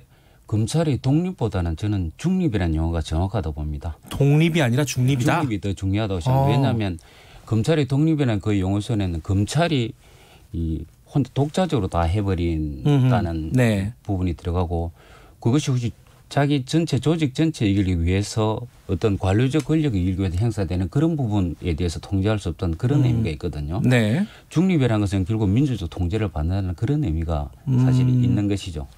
그래서 중립이라는 용어를 사용하는 것이 그 정확하다고 본다면 네. 지금 검찰총장에 대해서는 과연 어떻게 해야 되느냐. 역사적으로 볼 때는 검찰권이 분산되었을 때 오히려 제대로 권한을 행사할지 검찰총장 1인에게 되어 있을 경우에는 정치 권력이 검찰총장 1인만 어떻게 영향력 안에 넣어버리면 사실 검찰 조직 전체를 정치적으로 이용하기 더 쉬운 그런 구조가 되어버린 거고. 총장이 너무 집중이 되어 있으니까. 예, 역사적으로 오히려 우리는 그런 검찰총장의 모습을 더 많이 보아온 것 아니겠습니까? 그렇죠. 예. 그러니까 검찰총장에게 권한이 집중돼 있으면은 정권 입장에서는 총장 하나만 잡으면은 검찰을 모두를 통제할 수 있는 상황이 돼버리니까. 예. 그런 내용을 결국 마지막 날 국민께 드리는 글이라고 해가지고 그 부분에서 그 점을 강조해서 표현한 적이 있습니다. 근데 거기에는 상당히 많은 국민들이 동의를 할 텐데, 근데 또 이게 반대로 생각하면은 민주적 통제가 좋은데 그게 잘못하면은 검찰의 독립성을 해하고 정권이 민주적 통제라는 이름 하에 검찰을 오히려 통제하려고 하는 거 아니냐. 다른 방식으로. 지금까지 과거 정권에서 총장을 중심으로 해가지고 검찰을 통제했다면은 지금 민주적인 통제라는 이름으로 혹은 인사권 뭐 이런 걸로 통제를 하려고 하는 거 아니냐. 이렇게 얘기를 하는 사람들도 있단 말이에요. 결국은 어떤 제도는 완벽한 것이 있을 수가 없어가지고 그렇죠. 그런 부분이 네. 과연 민주적 통제로 이 정말 권력을 행사하는 것인가 아니면 네. 정치 권력이 외압을 행사하는 것인가 하는 부분은 국민들이 판단에 있어서 그런 부분입니다. 사실은 이제 개혁위원회를 이끌어 오시면서 이게 검찰 개혁에 대한 얘기를 해야 되는데 외부에서는 이게 정치적인 얘기가 돼버렸단 말이에요. 특히 이제 추미애 장관과 윤석열 총장의 갈등 상황 이럴 때마다 권고안이 나올 때마다 이거는 누구한테 유리한 거 아니냐. 윤석열한테 유리한 거 아니냐. 추미애한테 유리한 거 아니냐. 이런 말들을 계속 들으셨잖아요. 그죠. 편향돼 있다. 초기부터 들었습니다. 뭐 지금 윤석열 추미애 장관 뭐 총장님 말씀하시는데 예. 처음에는 조국 장관 편향이 처음에 그랬죠. 예, 그랬었죠. 예. 그런데 위원들이 처음부터 그런 방식으로 일을 해오지도 않았고 또 검찰개혁 검찰개혁뿐만 아니라 전체 권력개혁이라는 관점에서 보는 것이 훨씬 정확한데 네. 이 어떤 장기적인 개혁 과제를 어떻게 수행할 것이냐 그런 관점에서 일을 해왔습니다. 진영 논리에 대해서 그래도 부담스러우셨죠 그 부분이. 그 부분에 대해서 신경 항상 썼고 또 그 오해를 받지 않기 위해서 그리고 진정한 진위가 전달되도록 하기 위해 가지고 어떤 그 전체적인 계획 기조도 세우고 그렇게 했습니다. 그리고 그거 하나 여쭤봐야 될 것 같은데 그거랑 연장선에 있는데 그때 이제 이른바 뭐 검언 유착 의혹 사건이 있었잖아요. 한동훈 검사 관련된. 네. 그때 이제 그 전문 수사 심의위원회 그거를 중단하라고 권고를 했잖아요. 네. 위원회에서 이 검찰개혁위원회에서 그거 조금 제도 개선도 아니고 갑자기 개별 사건에 이렇게 개입을 왜 했나 이렇게 생각하는 사람들이 있을 겁니다. 예, 충분히. 그래서 처음에는 그 부분에 대해서 이제 의논을 전혀 하지 않고 있었는데 네. 그 위원들 중에서 그런 의견들이 나왔죠. 일단 수사심의위원회는 공식 기구가 있습니다. 그것도 예정이 돼 있었죠. 그때 당시에. 있었고 그래서 또 그것이 사실은 객관적인 공식적인 기구인데 과거에 그 무슨 사건이었습니까? 강원랜드 사건에서 전문수사자문단 소집해가지고 사실 그것이 어떤 목적지향제로 사용되었다라는 그런 내용이 있었죠. 그때 평가도 그렇게 받은 것 같은데 그 위원들은 중에서 이것은 사실은 제도를 남용해서 목적지향하는 것이기 때문에 이 부분에 대해서는 사실 하나의 사건이지만은 제도를 남용하는 측면에서 개입이 되지 않겠느냐 의견을 발표되지 않겠느냐 그런 의견이 나와서 위원들 총회를 모아봤더니 한번 발표하자 이렇게 이야기됐던 겁니다. 위원회 안에는 검사들도 있고 검사 출신도 있잖아요. 있었잖아요. 반대하지 않았어요? 그런 부분에 대해서? 그 부분에 대해서 모두 위원들 모두 자유롭게 활동하시는 분들이기 때문에 거기에 대해서 의견을 밝히지 않는 분도 있었고 또 반대라기 뭐 아무리 의견을 밝히지 않는 것은 반대라는 그런 뜻도 있겠죠. 그런데 찬성이 더 많았습니다. 그렇군요. 지금 이제 어쨌든 권고안을 25개를 내셨는데 이게 이제 시행이 돼야 되는 거잖아요. 권고는 권고잖아요. 그죠? 이거는 뭐 의지가 있고 앞으로 시행이 돼야 되는 문제인데 지금 문재인 정부 4년 차인데 공수처 하나도 통과가 안 되고 있어요. 사실은. 검찰개혁의 앞으로의 전망이라고 할까요? 이게 조금 회의적으로 보는 사람도 있습니다. 이게 되겠나 과연 검찰이 이렇게 저항을 하고 있는데 어떻게 보십니까? 지금 뭐 검찰이 공식적으로 정하고 그런 모습을 보이고 있는 것 같지는 않은 것 같은데 사실 제가 이제 평가를 과거에도 그렇게 했습니다만은 일단 사법농단 수사 그리고 뭐 과거 적폐 수사 이거 하면 검찰이 직접 담당을 하면서 전체적인 검찰 개혁과 권력기관 개혁, 그 권한의 분배, 조정 이런 부분이 너무 늦어진 측면이 있습니다. 그래서 어떻게든 이번에 국회에서 뭐 이제 법안이 통과 겨우 됐죠. 저는 이 법안 통과 이제 겨우 시작점 정도다 이렇게 생각이 됩니다. 아직도 공수처 전제되지 알 수 없는 것이고 또 이번에 검경 수사권 조정 관련된 시행령의 내용도 어떻게 보면 검찰 직접수사 범위가 많이 축소되다 보긴 힘든 그런 내용이지 않습니까? 그래서 앞으로 갈 길이 아주 멀다 그렇게 생각하고 있습니다. 갈 길이 멀다. 그 다음 단계 가장 중요한 단계는 뭐라고 생각하십니까? 수많은 권고안 중에 지금 당장 이제 시행을 좀 서둘러야 될 부분. 시행을 서둘러야 될 부분은 이제 그 법무부에서도 TF까지 만들어가지고 하나 좀 검토를 하고 있다고 보고 있습니다. 제가 마칠 무렵에 위원회 종료할 무렵에 이행이 얼마나 되고 있는가 하는 부분도 권고를 확인을 했거든요. 아무래도 2기 법무검찰개혁위원회는 권고한 것이 그렇게 오래되지 않았기 때문에 많지 않았고 실제 1기 법무검찰개혁위원회 또 대검의 검찰개혁위원회라고 있었잖아요. 그 부분까지 뭐 검토를 해가지고 봐도 이행사항은 좀 더디다 이렇게 평가가 다 되고 있습니다. 앞으로도 결국 제일 중요한 것은 제도적 개혁 부분이겠죠. 이 공수처가 일단 설치돼야 될 어쨌든 돼야 되는 부분. 검경수사권 조정도 사실 좀 그 직접 수사 범위가 너무 너무 넓게 설정이 돼 있는데 검찰한테 아직도 그 부분도 내년 1월부터 시행 이후에 바로 어떤 그 문제점이 있는지 검토해가지고 다시 좀 조정한다는 그런 부분이 필요할 것 같습니다. 그런데 이제 검경 수사권 조정 같은 경우는 경찰이 과연 지금 능력이 있느냐, 준비가 돼 있느냐 이런 얘기도 있어요. 경찰도 개혁 대상인데 이거는 어떻게 보십니까? 앞으로 과제겠죠, 이거는? 당연히 그 과제입니다. 그 부분을 보통 시기상조론 이렇게 표현하고 있습니다. 그런데 그 시기상조론은 수십 년 전부터 그랬던 것이죠. 항상 시기상조였다. 항상 시기상조였습니다. 그렇다면 이 검찰개혁뿐만 아니라 전체 권력기관의 권한과 그걸 조정하는 것은 이제 이루어질 수 없는 그런 상황이죠. 다만 경찰도 마찬가지로 사실 수사력이 부족하다는 그런 평가를 받고 있기 때문에 수사력 보강뿐만 아니라 또 인권 친화제가 될 수 있다는 그런 부분 아주 신경 써야 되고 또 지금 이야기되는 자치경찰제 그다음 직장 협의회 설립을 통해서 좀 하위 상달이 그 검찰보다도 더 개선적인 그런 조직이지 않습니까? 네. 그런 부분이 더 이루어져야 된다고 봅니다. 알겠습니다. 그 3기 개혁위가 꾸려진다고 합니까? 그런 의논들은 법무부 내에서 있는 것으로 알고 있는데 아주 구체적인 진행사항은 저도 잘 모릅니다. 알겠습니다. 1년 동안 고생하셨고요. 이게 밑그림이 돼가지고 앞으로 시행이 착착 진행이 좀 됐으면 좋겠는데 그건 좀 지켜봐야겠죠. 예. 좀 쉬시겠네요, 그죠? 예, 조금 쉬고 이제 제 본연의 의무에 좀 충실해야 될 것 같습니다. 알겠습니다. 오늘 말씀 감사합니다. 예, 감사합니다. 김남준 전 법무검찰개혁위원장이었습니다. 공정하고 깊이 있게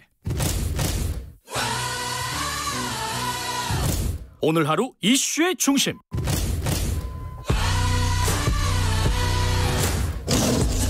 김경래의 최강 시사.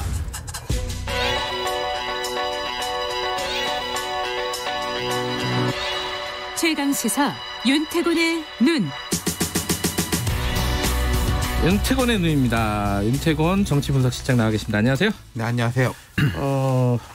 BTS 얘기를 또 갖고 오셨네요. 네, 지난주에도 우리가 한번 이야기를 했죠. BTS. 그때는 병역 얘기였죠. 그렇죠. BTS로 인해 점화된 병역 특혜, 특례.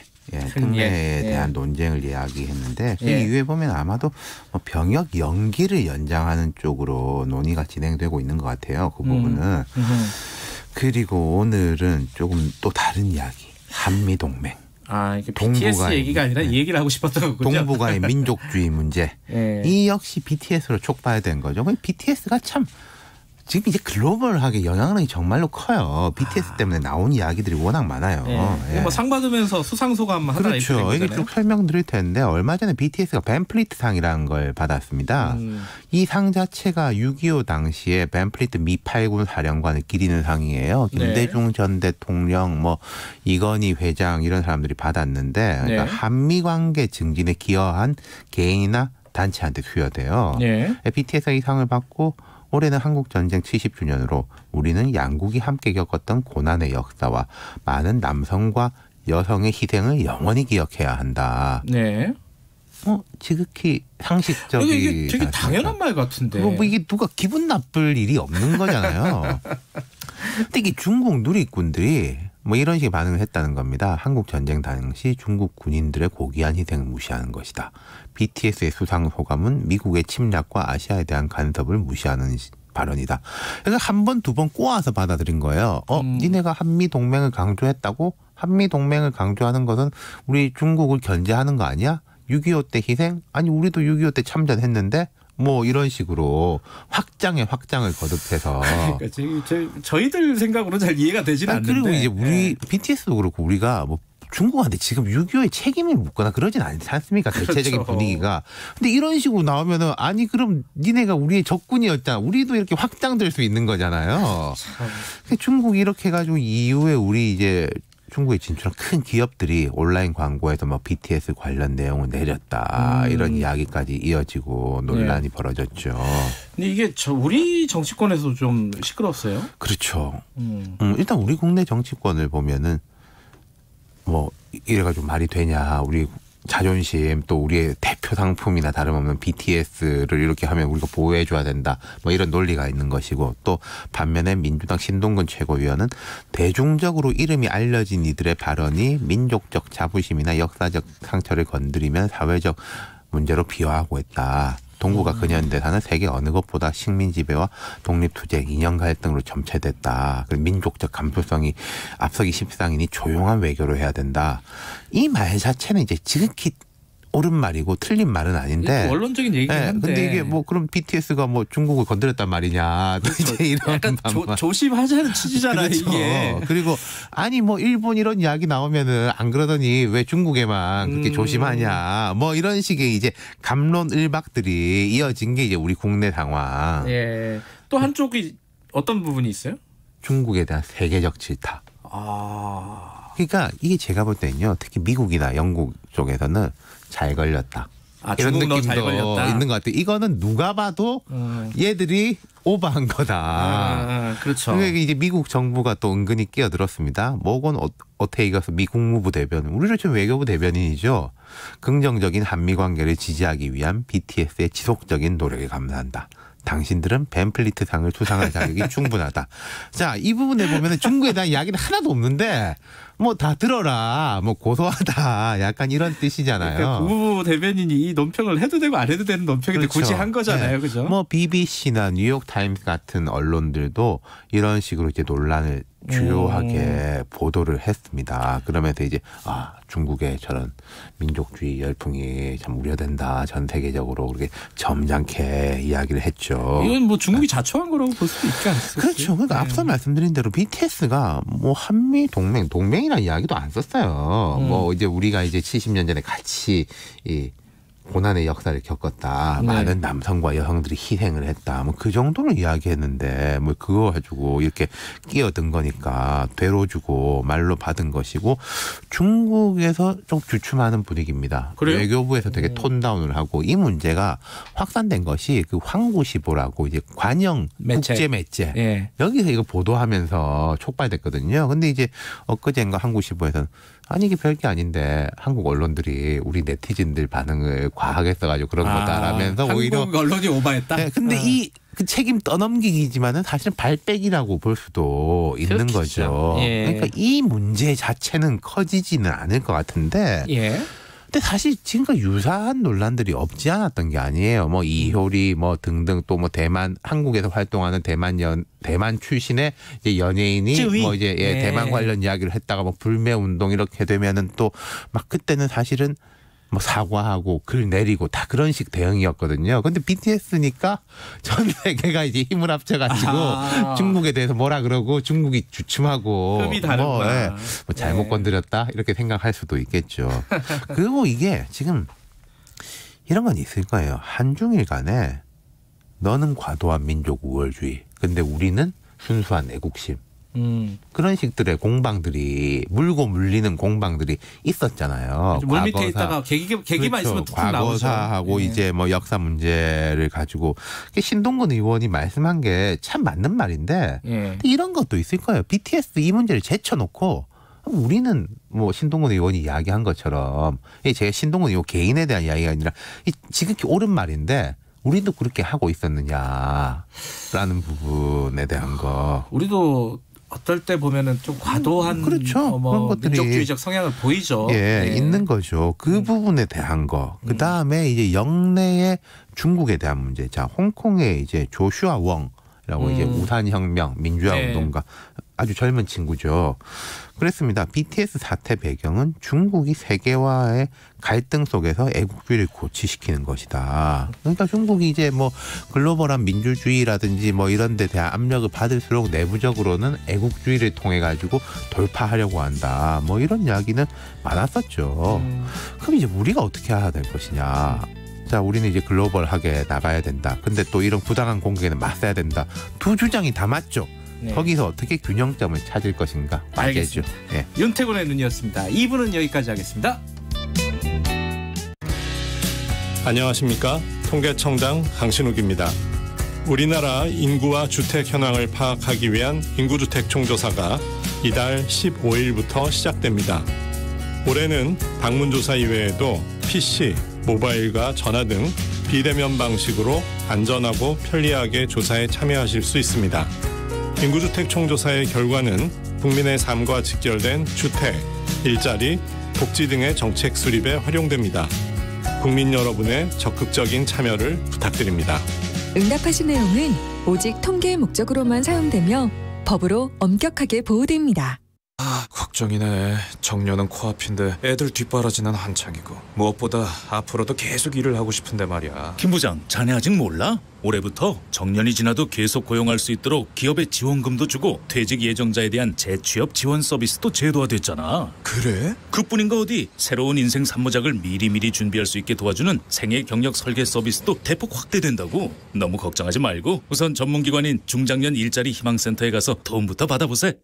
네, 열정 있는 신중년, 새로운 인생 2막을 위해 지금 가슴 뛰는 삶을 준비해보면 어떨까요? 이 캠페인은 고용노동부와 노사발전재단, 중장년 일자리 희망센터가 함께합니다.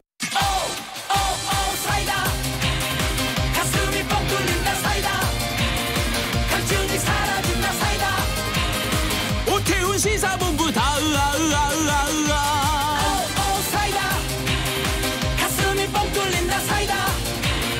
갈증이 사라진다 사이다. 꽉 막힌 시사 이슈 사이다처럼 시원하게 뚫어드립니다. 매일 낮 12시 20분 오태훈의 시사본부. 가을, 당신 생각을 펴놓은 채 잠이 들었습니다. 어렵고 힘들 때 또 이 시인이 우리가 못 보던 걸, 못 느끼던 감정을 또 톡 건드려주거든요. 그래서 참 귀한 것 같습니다. 한민록은. 코로나 시대 시사 매일 오후 5시 5분 주진우 라이브. 지금 시각은 8시 30분입니다. KBS.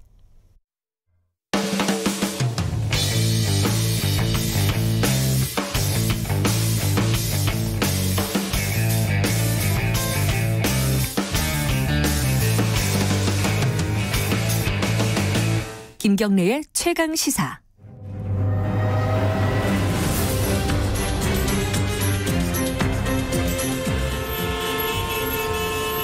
GPS가 연결되었습니다. 김경래의 최강 시사. 여의도 신호등. 한 주간에 화제가 됐던 정가 인물을 집중 탐구해보는 시간입니다. 주간 인물 토크쇼. 여의도 신호등, 오늘도 두 분 나와 계십니다. 현근택 변호사님 안녕하세요. 네, 안녕하세요. 김태현 변호사님 안녕하세요. 안녕하세요. 오늘 좀 특이하네요. 오늘은 사람이 아니라 이거 물건이라고 해야 되나? 뭘 이상한 걸 들고 오셨어요? 옵티머스요? 네, 옵티머스 자산 운영을. 사람은 누가 할까 하다가 너무 많아서? 너무 많아가지고. 그리고 거기 뭐 김지현 대표, 뭐 윤석열 변호사 이미 구속된 사람이고 유명 인물이 아니고. 네. 수사와 관련해서 이성윤 지검장 할까도 했었고. 네? 고민이 많으셨군요. 근데 어차피 다 하겠다는 거죠. 시간만 주시면.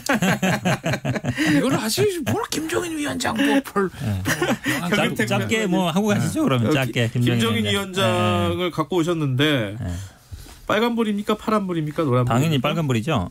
당연히. 네. 당연히 왜 빨간불이에요? 일단은 뭐 처음에 들어올 때도 좀 어려웠는데 네. 처음 어찌 보면 약간 위기인 것 같아요. 리더십에. 첫 시험대? 예. 왜냐하면 이게 결국은 김정인 비대위원장이 들어올 때 내년 이제 보궐선거를 갖고 들어온 거잖아요. 네. 그 당 처음에는 아마 이제 부산시장만 염두에 뒀다가 이제 서울시장도 나왔는데 결국은 선거의 승패와 본인의 어쨌든 진퇴와도 관련이 돼 있거든요. 거기에는 가장 중요한 거는 또 당 지지율이고. 그런데 이제 최근에 당내 보이는 모습 보면은 조금씩 삐그덕거리는 모습이 보여서 약간 위기 아닌가라고 보고 있습니다. 최근에 구체적으로 무슨 일이 있었죠? 이게 제가 기억나는 거는 뭐 이대로는 비대위 못 이끌어 나간다. 뭐 이런 약간 김종인식 화법 뭐 한 번 나왔고 또 어떤 일이 있었죠? 그렇죠. 처음에 아마 조금 당내 얘기 나왔던 건 이제 당명 바꾸고 색깔 바꿀 때 약간 이제 독단적이 아니냐 이렇게 나왔고 처음에 사실은 기억하시겠지만 뭐 기본소득이라든지 뭐 온종일 돌봄 나올 때는 괜찮았어요. 근데 이제 사실 김종인 비대위원장의 트레이드 마크는 경제민주화거든요. 근데 이제 경제 3법 얘기 나오면서 약간 이제 주영 원내대표라든지 당내 중진들과 약간 이견이 있는 거 아니냐 이게 나오다가 최근에 또 이제 뭐 국회 이제 국정감사 하다 보니까 상임위원장을 이제 18대 0으로 한 게 이제 김정인 비대위원장 선택이다 이러면서 이제 중진들은 어찌 보면 좀 상임위원장도 하고 국감에서 좀 이렇게 조금 뭐라 그럴까요? 증인도 좀 소환하고 조금 뭔가 이제 폼도 잡고 해야 되는데 그게 전혀 안 되고 있잖아요. 그러니까 원외 비대위원장이다 보니까 이 국회의 이 국감이라든지 이런 상황에서 거의 별로 역할이 없는 거 아니냐. 이게 어찌 보면 약간 기시감이 있죠. 예전에 이제 황교안 대표, 나경원 원내대표 할 때 그때도 보면 약간 있었거든요. 황교안 대표는 약간 자꾸 밖으로 나가려고 그러고 나경원 원내대표는 원내에서 뭔가 해야 된다 이런 입장이고 이런 모습이 저는 결국은 원내 지도부와 원외인 비대위원장 어떤 그런 약간 언매치한 상황이 결국은 지지율도 별로 오르지도 않고 결국은 지지율이 오르지 않으면 정당이 힘을 갖기 어렵거든요. 물론 이제 강력한 대권 주자가 없다는 것도 문제지만 결국은 지지율이 좀 오를 때는 당내 예를 들어서 뭐 물론 장재현 의원은 계속 뭐라 쓴소리 했지만 다른 분들은 조용히 있었는데 지지율이 조금 떨어지니까 이제 여기저기서 나오는 이제 나온 불만들이 나오고 있는 게 아닌가 보고 있습니다. 아니 근데 지지율 떨어지는 게 뭐 김정은 위원장 탓만 있는 건 아니잖아요. 그건 좀 과한 거 아니에요? 혼자한테 이게 너무 책임을 묻는 거는. 그렇긴 한데 사실은 이제 김종인 비대위원장을 모시고 온 어찌 보면 이제 추대한 거잖아요. 그 가장 큰 이유는 이 총선 지고 이제 사연패 했으니까 좀 살려내라는 거거든요. 살려내라는 건 결국은 대권 후보도 만들어내고 서울시장 후보, 뭐 부산시장 후보 만들어내고 결국은 지지율을 끌려 올려서 집권할 수 있게 만들어 달라. 그거 하나거든요. 근데 그거를 만약 못하면 비대위원장의 존재 가치 자체가 없죠. 김태현 변호사께서는 오늘 왜 이렇게 조용하십니까? 말씀하시고 별로 할 말이 없어요? 말하기도 싫어요. 아니, 다 맞는 얘기니까 그런 거죠. 뭐 이런 걸 맞아요. 네. 김정인 첫 시험대다. 어떻게 될 것 같습니까? 첫 시험대 맞죠? 네. 리더십 흔들리는 것도 맞고, 그러니까 지지도 문제가 당 대표냐, 그러니까 지지도가 올라가는 게 당 대표가 잘해서고, 뭐 지지도가 떨어지면 당 대표 못해서가 아니라 올라가야 힘이 생겨요 말에. 그러니까 어떤 조직이든지 지도자의 숙명인 거잖아요. 네. 대통령 취임해서 경제 상황 좋아지면 그거 다 대통령 공이고 떨어지면 다 대통령 과입니다. 뭐 원래 그런 거죠 정치란 게. 그러니까. 처음에 김종인 비대위원장 와서 어쨌든 그 누구 때문이든지 몰라도 당 지지도 올라갈 때 말에 힘이 생겼는데 지금 정체되고 그러니까 말에 힘이 안 생기는 거예요. 그러니까 김종인 비대위원장이 조금 이제 말이 톤이 낮아지는 거, 그러니까 중진들과 충돌을 좀 피하는 걸 어디서 알 수 있냐면 제가 맨날 이 자리에서 그 말씀드렸잖아요. 대선 후보, 서울시장 후보, 당내 후보들에 대해서 계속 안 좋은 소리를 하는 거. 그렇죠. 제가 그 말씀 꼭 왜 그래야만 하냐? 당신이 하시려고 그러세요? 왜 많지도 않은 주자들을 그렇게 디스를 하시나요라는 말씀을 드렸는데 얼마 전에 김무성 전 대표 이끄는 마포포럼 가서 이제 강연할 때부터 톤이 좀 바뀌었어요. 보시면 언론 보도를 보시면 그래도 우리 당내 정말 너무 좋습니다는 아니지만 뭐 당내에서 일단 먼저 찾고 이런 얘기들을 합니다. 톤이 좀 낮아진 거가 하나 있는 거고. 근데 지금 가장 중요한 거는 서울시장이랑 부산시장 내년 재보선거거든요. 뭐 김종인 대표 머릿속에 본인이 킹을 하고 싶은지 아니면 킹메이커를 하고 싶은지는 본인이만 알겠으나 최소한 킹메이커로도 하기 위해서 내년에 서울시장 선거 결과 좋아야 됩니다. 그게 좋지 않고서는 킹메이커뿐만 아니라 비대위원장 임기 끝나고 그냥 아웃이에요. 그렇기 때문에 김종인 비대위원장이 지금 굉장히 거기에 지금 사활을 걸고 있는 건데 지금 최근에 국민의힘 당내 분위기를 보면 그리 좋지 못하죠. 경선 준비부터 좀 삐그덕거리는 거거든요. 거기다가 사무총장 김성동 전 의원이 서울시장 경선 나간다 뭐 이랬다가 사무총장 그만뒀어요. 네. 그러니까 사무총장이라는 건 당대표가 돼서 제일 처음에 임명한 임명직이 사무총장이에요. 당 조직을 관할해야 되니까. 그러니까 어떻게 보면은 당 대표의 측근이라고 볼 수 있는 거거든요. 그 전에 뭐 친했다 안 했다 떠나서 최소한 당 대표 할 때는. 그런데 심판해봐야 되는 사무총장이 그걸 그만두고 서울시장 경선 준비를 하고 있다.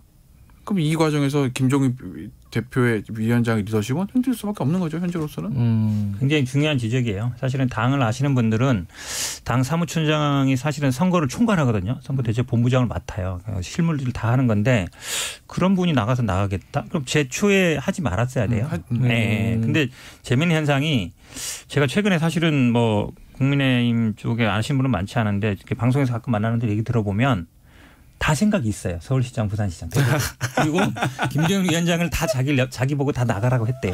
그런 분들이 되게 많아요. 그러니까 다 제가 보기에는 아마 후보가 굉장히 많아질 것 같은데. 부산은 지금 20명 소리 나오잖아요. 그러니까 서울도 그래요. 서울도 대부분 보니까 뭐 10명도 넘을 것 같아 보니까 다 자기 보고. 그러니까 김정인 비대위원장이 이 판을 좀 키우고 싶은 생각이 있는 거예요. 다 1대1로 만나서 다 나가라고 권유를 하는 것 같아요. 어찌 보면 굉장히 이거를 서울시장 선거라든지 부산시장 이겨야 되겠다 이런 생각 많은 것 같은데 사실은 약간 과거 방식이에요.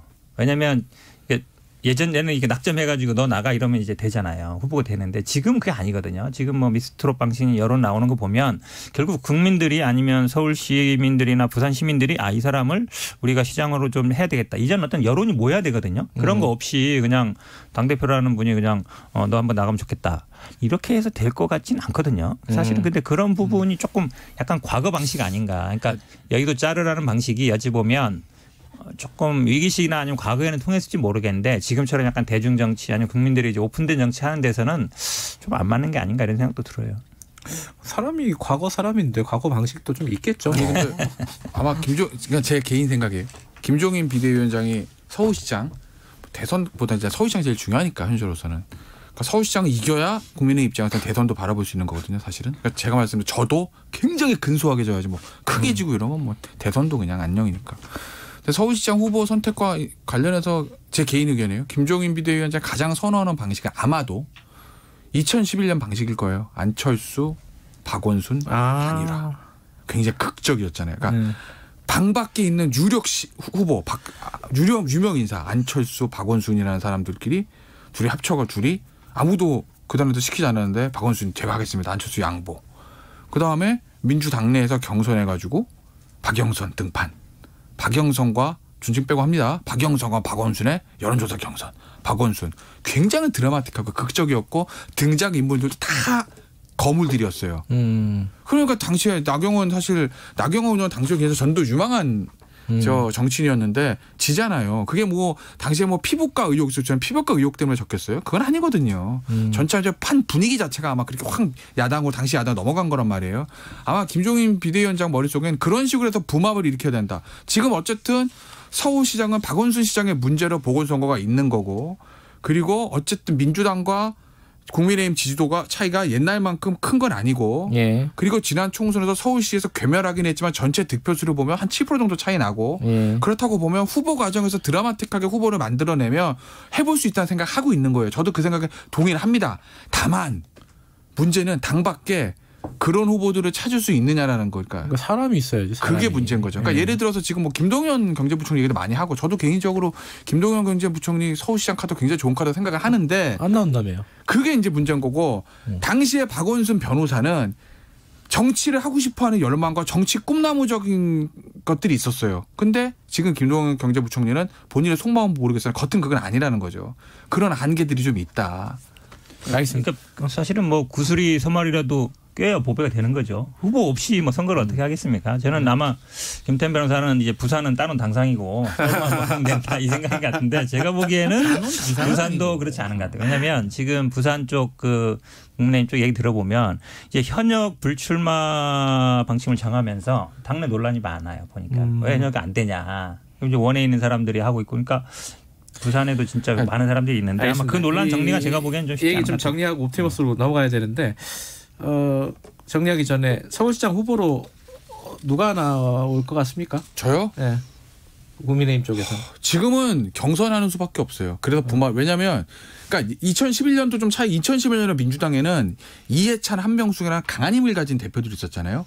그리고 기본적으로 야당에 강한 힘을 가진 대표였거나 여당 같은 경우가 청와대가였거나 그러면 누구 하나 밀어가지고 그런 경선 방식이든 전략공천이든 찍어가지고 만들어낼 수 있는데 지금 국민의힘에는 그런 힘은 없거든요. 그러니까 외부에서 좋은 사람이 있어도 찍어내릴 수가 없는 구조예요. 그럼 경선해야 되죠.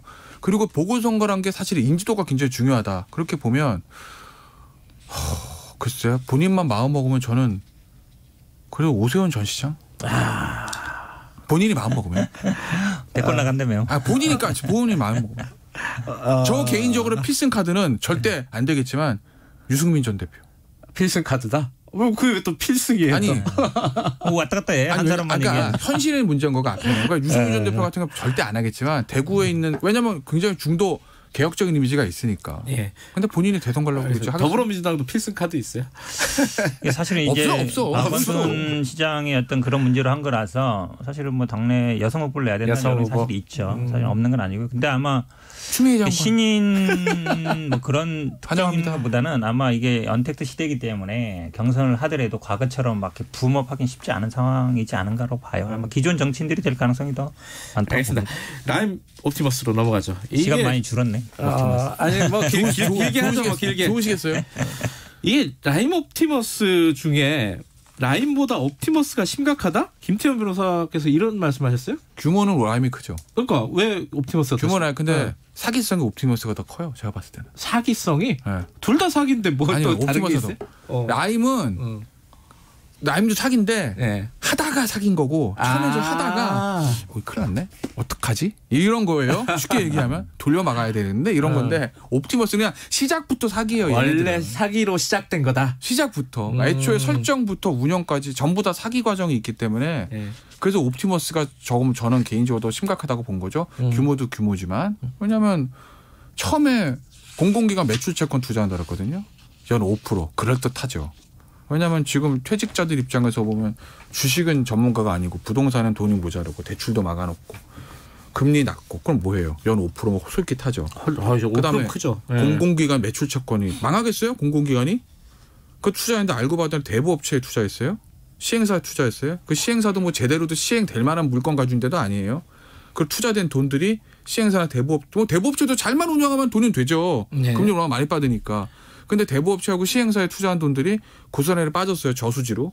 그래서 자기들이 다 해먹었어요. 시작부터 끝까지 다 사귄 거지. 제가 봤을 때는. 그런 차원에서 옵티머스가 라임보다 더 심각한 그리고 문제네. 이제 얼마 전에 대통령이 이거 명명백백 밝혀라. 뭐 이렇게. 검찰서에 협조하라. 뭐 대통령으로서 원론적인 얘기고 당연히 국가주도 해야 되는 얘기인데 이거는요. 소위 말해서 우리 쉴드 친다고 그러잖아요. 이 쉴드 쳐도 될 문제 아닙니다. 여당도 마찬가지예요. 있는 그대로 가야 돼요. 이거는. 그러니까 얼마 전에 홍익표 민주정치연구원장이 이 방송 나와서 이 자리인가 저 자리인지 모르겠는데 그 말씀하셨잖아요. 그 자리예요. 이 자리죠. 권력형 게이트로 갈 수도 있다. 물론 그렇죠. 지금은 금융사기고 아니지만 이거는 하다 보면 갈수록 그러니까 나오면 나오는 대로 가야 된다는 거거든요. 그게 여당 고위직으로서 맞는 발언이다. 예를 들어 추미애 장관처럼 오늘도 추미애 장관입니다. 추미애 장관 국정감사 나와서 내가 문건 보도 받았는데 허위입니다. 아니에요. 요거라든지 김태년 원내대표처럼 권력형 게이트 아니다가 단정질 문제 아니라는 거예요. 나오면 나오는 대로 가야 돼 이거는. 금융사기도 시작합니다. 주범도 다 잡아넣어야 돼요.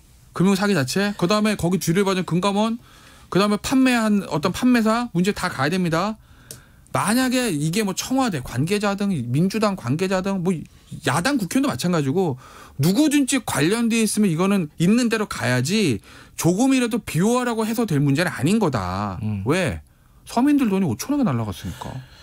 저도 뭐 이 정도 이렇게 동의해요. 왜냐하면 이 아마 투자자들이 한 2, 3천 명 되고요. 지금 피해 얘기만 아마 그때 펀드로 모은 돈이 1조 2천억 정도 되는데 환매 중단된 게 5천억 정도 되잖아요. 그러니까 이게 조국 전 장관 때 이 사모펀드는 사실은 조국 전 장관이나 부인이나 다 교수예요. 이분들이 제가 뭐 교수분들을 무시하는 게 아니라 이런 분들이 막 배후에서 조정해가지고 막 사모펀드를 굴리고 운영하고 막 투자하고 이거는 어찌 보면 소설일 가능성이 많아요. 그분들이 막 경제를 이렇게 잘 알거나 아닌데. 근데 이거는 사실 실체가 있는 거잖아요. 규모도 있고 그리고 피해자들이 많아요. 그리고 지금 나오는 얘기들이 어찌 보면 지금 얘기처럼 뭐 청와대 행정관이라든지 또 아니 지금 구속된 분들이 어찌 보면 뭐 저도 이거는 철저하게 수사하는 수밖에 없다라고 봐요. 근데 이제 사실 지금 김태현 변호사께서 말씀하신 이 부분에 대해서는 뭐 현근택 변호사 말씀처럼 다들 동의하는 부분일 거예요. 근데 이제 정치적인 쟁점은 지금 이걸 권력형 게이트로 규정을 해가지고 정쟁화하는 게 맞느냐.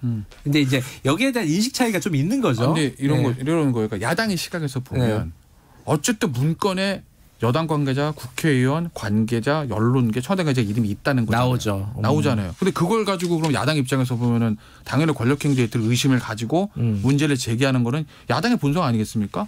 예전에 박근혜 전 정부 이런 거 있어서 민주당에서 안 그랬겠어요? 당연히 이건 야당 입장에서 문제를 제기해야 되는 거고 더군다나 지금 수사 주체가 예를 들어서 윤석열 총장 산하의 특별수사본부 만들어서 하고 있다면 지켜볼 수 있겠죠. 근데 이성윤 주검장의 수사 행태를 보시자고. 제가 오늘 빨간불 후보였는데 그러니까 비단 뭐 이성윤 주검장이 대통령의 뭐 대학 후배고 뭐 추미애 장관과 가깝고 이제까지 야당 시각에서는 여당 수사를 뭉개고 이런 걸 떠나서 옵티머스 자체만 보고 판단을 하시자고요. 옵티머스 자체만 보고 판단했을 때 여당 지금 검찰의 어떤 수사 지휘부의 수사 의지를 의심하지 않을 수 있겠어요? 야당 입장에서 보면. 그렇잖아요. 자, 권력형 게이트 시간 왜 그런지 다 설명해 드릴까? 시간 없죠. 아니, 여기까지만 하세요. 그러니까. 짧게. 자, 현근택 변호사님. 제가 보기엔 뭐 검찰이 수사를 하는 것 같고요. 지금 어떤 18명 정도 검사를 투입했는데 계속 이제 왜 특수부에서 안 하냐 이러니까 아마 특수부 수사했던 분들을 투입한 것 같아서 저는 이게 근데 왜냐면 한두 명 관련된 게 아니라 피해자들이 많고 또 언론이 주시를 하고 있거든요. 주시를 하고 있어서 사실은 이걸 수사를 안 할 수 없는 상황이에요. 저는 검찰이 이거를 뭐 그냥 묻고 간다. 왜냐하면 지금 그 문건도 보면 이 윤모 변호사라는 분하고 이모 대표라는 사람이 어찌 보면 지금 오늘도 뭐 재판이 있는지 모르겠는데 서로 약간 책임을 미루고 있거든요. 그러다 보니까 이제 나온 문건이라 우리가 어떤 사건이 나왔을 때 한 문건이 진실이냐 아니냐 항상 쟁점이 돼요. 그게 항상 보면 리스트잖아요. 리스트가 문제가 되는데 저는 뭐 그 리스트는 저는 아마 나온 분들은 왜 나왔는지 해명을 하거나 아마 검찰에서 수사를 하면 밝혀질 부분이라고 보고 있습니다. 뭐 할 말이 많으신 것 같은데 김태현 변호사님 한 말씀 듣고 마무리하죠. 이게 수사검사를 실무검사로 충원했는데 이런 대형 수사는요. 수사검사 몇 명 추정해서 낼 게 아니라 지휘부가 중요하거든요. 이 지휘부란 거는 수사의 큰 그림도 그려야 됩니다. 언론 브리핑도 해야 됩니다. 가장 중요한 거. 이거는 여당뿐만 아니라 야당 쪽에서도 압박이 들어올 수밖에 없는 사건이잖아요. 정치적 외풍을 막아내야 됩니다. 윤석열 총장 그런 거 잘하잖아요. 그래서 이거 제가 봤을 때는 이거 그냥 저는 특별수사본부 하는 게 맞다고 봐요. 아직 특검까지는 좀 무리겠지만 검찰 내에. 특별수사본부? 네. 수사본부장도 제 머릿속에 있습니다. 누군지 아실 건데. 한모 씨라고. 네. 아주 잘할 수 있는 사람이 있죠. 네. 그거 안 될 거예요 아마. 진천에 가 있는 한모 씨. 특별수사본부 이거는 계속 야당에서 얘기를 하는 부분인데. 이 정도는 저는 민주당도 받아도 된다고 보는데. 그거 만약 철저하게 수사를 해야 된다 그러면 그렇게 포장을 할 수도 있는 거 아닌가요? 설계를? 결국은 특별수사본부 얘기하면은 이제 다 지휘 빼고 검찰총장의 지휘만 받아라 그렇죠. 이렇게 갈 수 있어요. 근데 지금 윤석열 총장이 과연 또 어찌 보면 중립적으로 할 수 있느냐.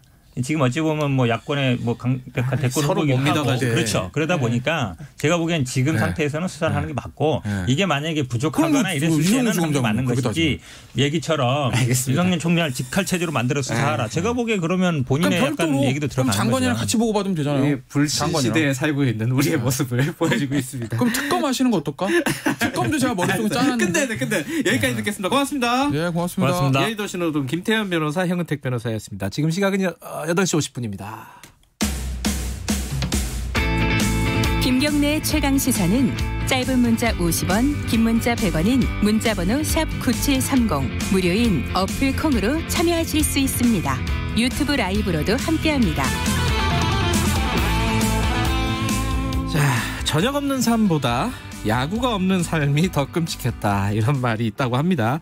야구 팬들은 야구 보러 직관하러 못 갔잖아요 최근에. 근데 이제 1단계 하향되면서 이제 갈 수 있다고 합니다. 이제 가고 있어요. 오늘 이제 주말 내일부터 시작이 되면은 많이들 가실 겁니다. 자, 근데 이 야구장의 꽃, 이 응원단장 한번 잠깐 연결해서 지금까지 노셨나 그러면은 한번 연결해 보겠습니다. 김주일 응원단장 연결돼 있습니다. 안녕하세요. 안녕하세요. KT 응원단장이십니까? 예, 프로야구 수원 KT 응원단장 김주일입니다. 예, 아니 그 관중들 없으면 응원 안 하셨어요 지금까지 그러면은? 아니, KT 위즈는 그 언택트 응원, 랜선 응원을 계속 하고 있었습니다. 아, 이 화면 앞에서 그럼 응원하신 거예요?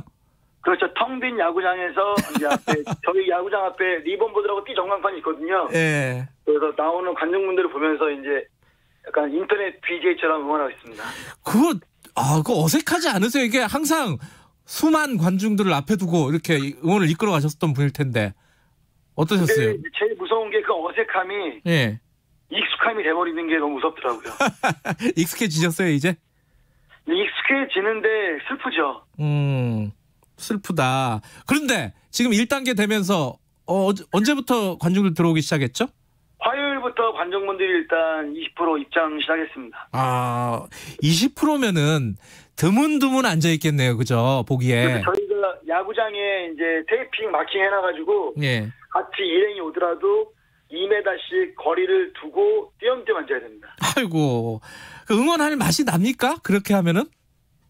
근데 지금은 그조차도 감사해야 되는 현실이기 때문에 응원할 맛 그런 걸 따지는 게 아니라 관중분들 입장하시는 자체를 너무 감사해야 되는 처지라서. 그러면 그렇게 띄엄띄엄 앉은 관중들 앞에 예전에 이렇게 단상 만들어 놓고 그렇게 똑같이 응원을 하시는 거예요? 좀 달라진 건 없습니까? 달라진 거는 이제 치어리더분들이 다 관중 전체 마스크 쓰고 있잖아요. 예. 치어리더분들은 응원 단장이 있고 KT는 이제 다른 분들랑 차별화하기 위해서 제가 또 응원단장이 관중들의 목소리를 이끌어내는 스타일인데 그 직업인데 지금 질병관리본부나 모든 이제 정책이 서로 간 대화를 약간 금지시키지 않습니까? 마스크 쓰고 비말 때문에.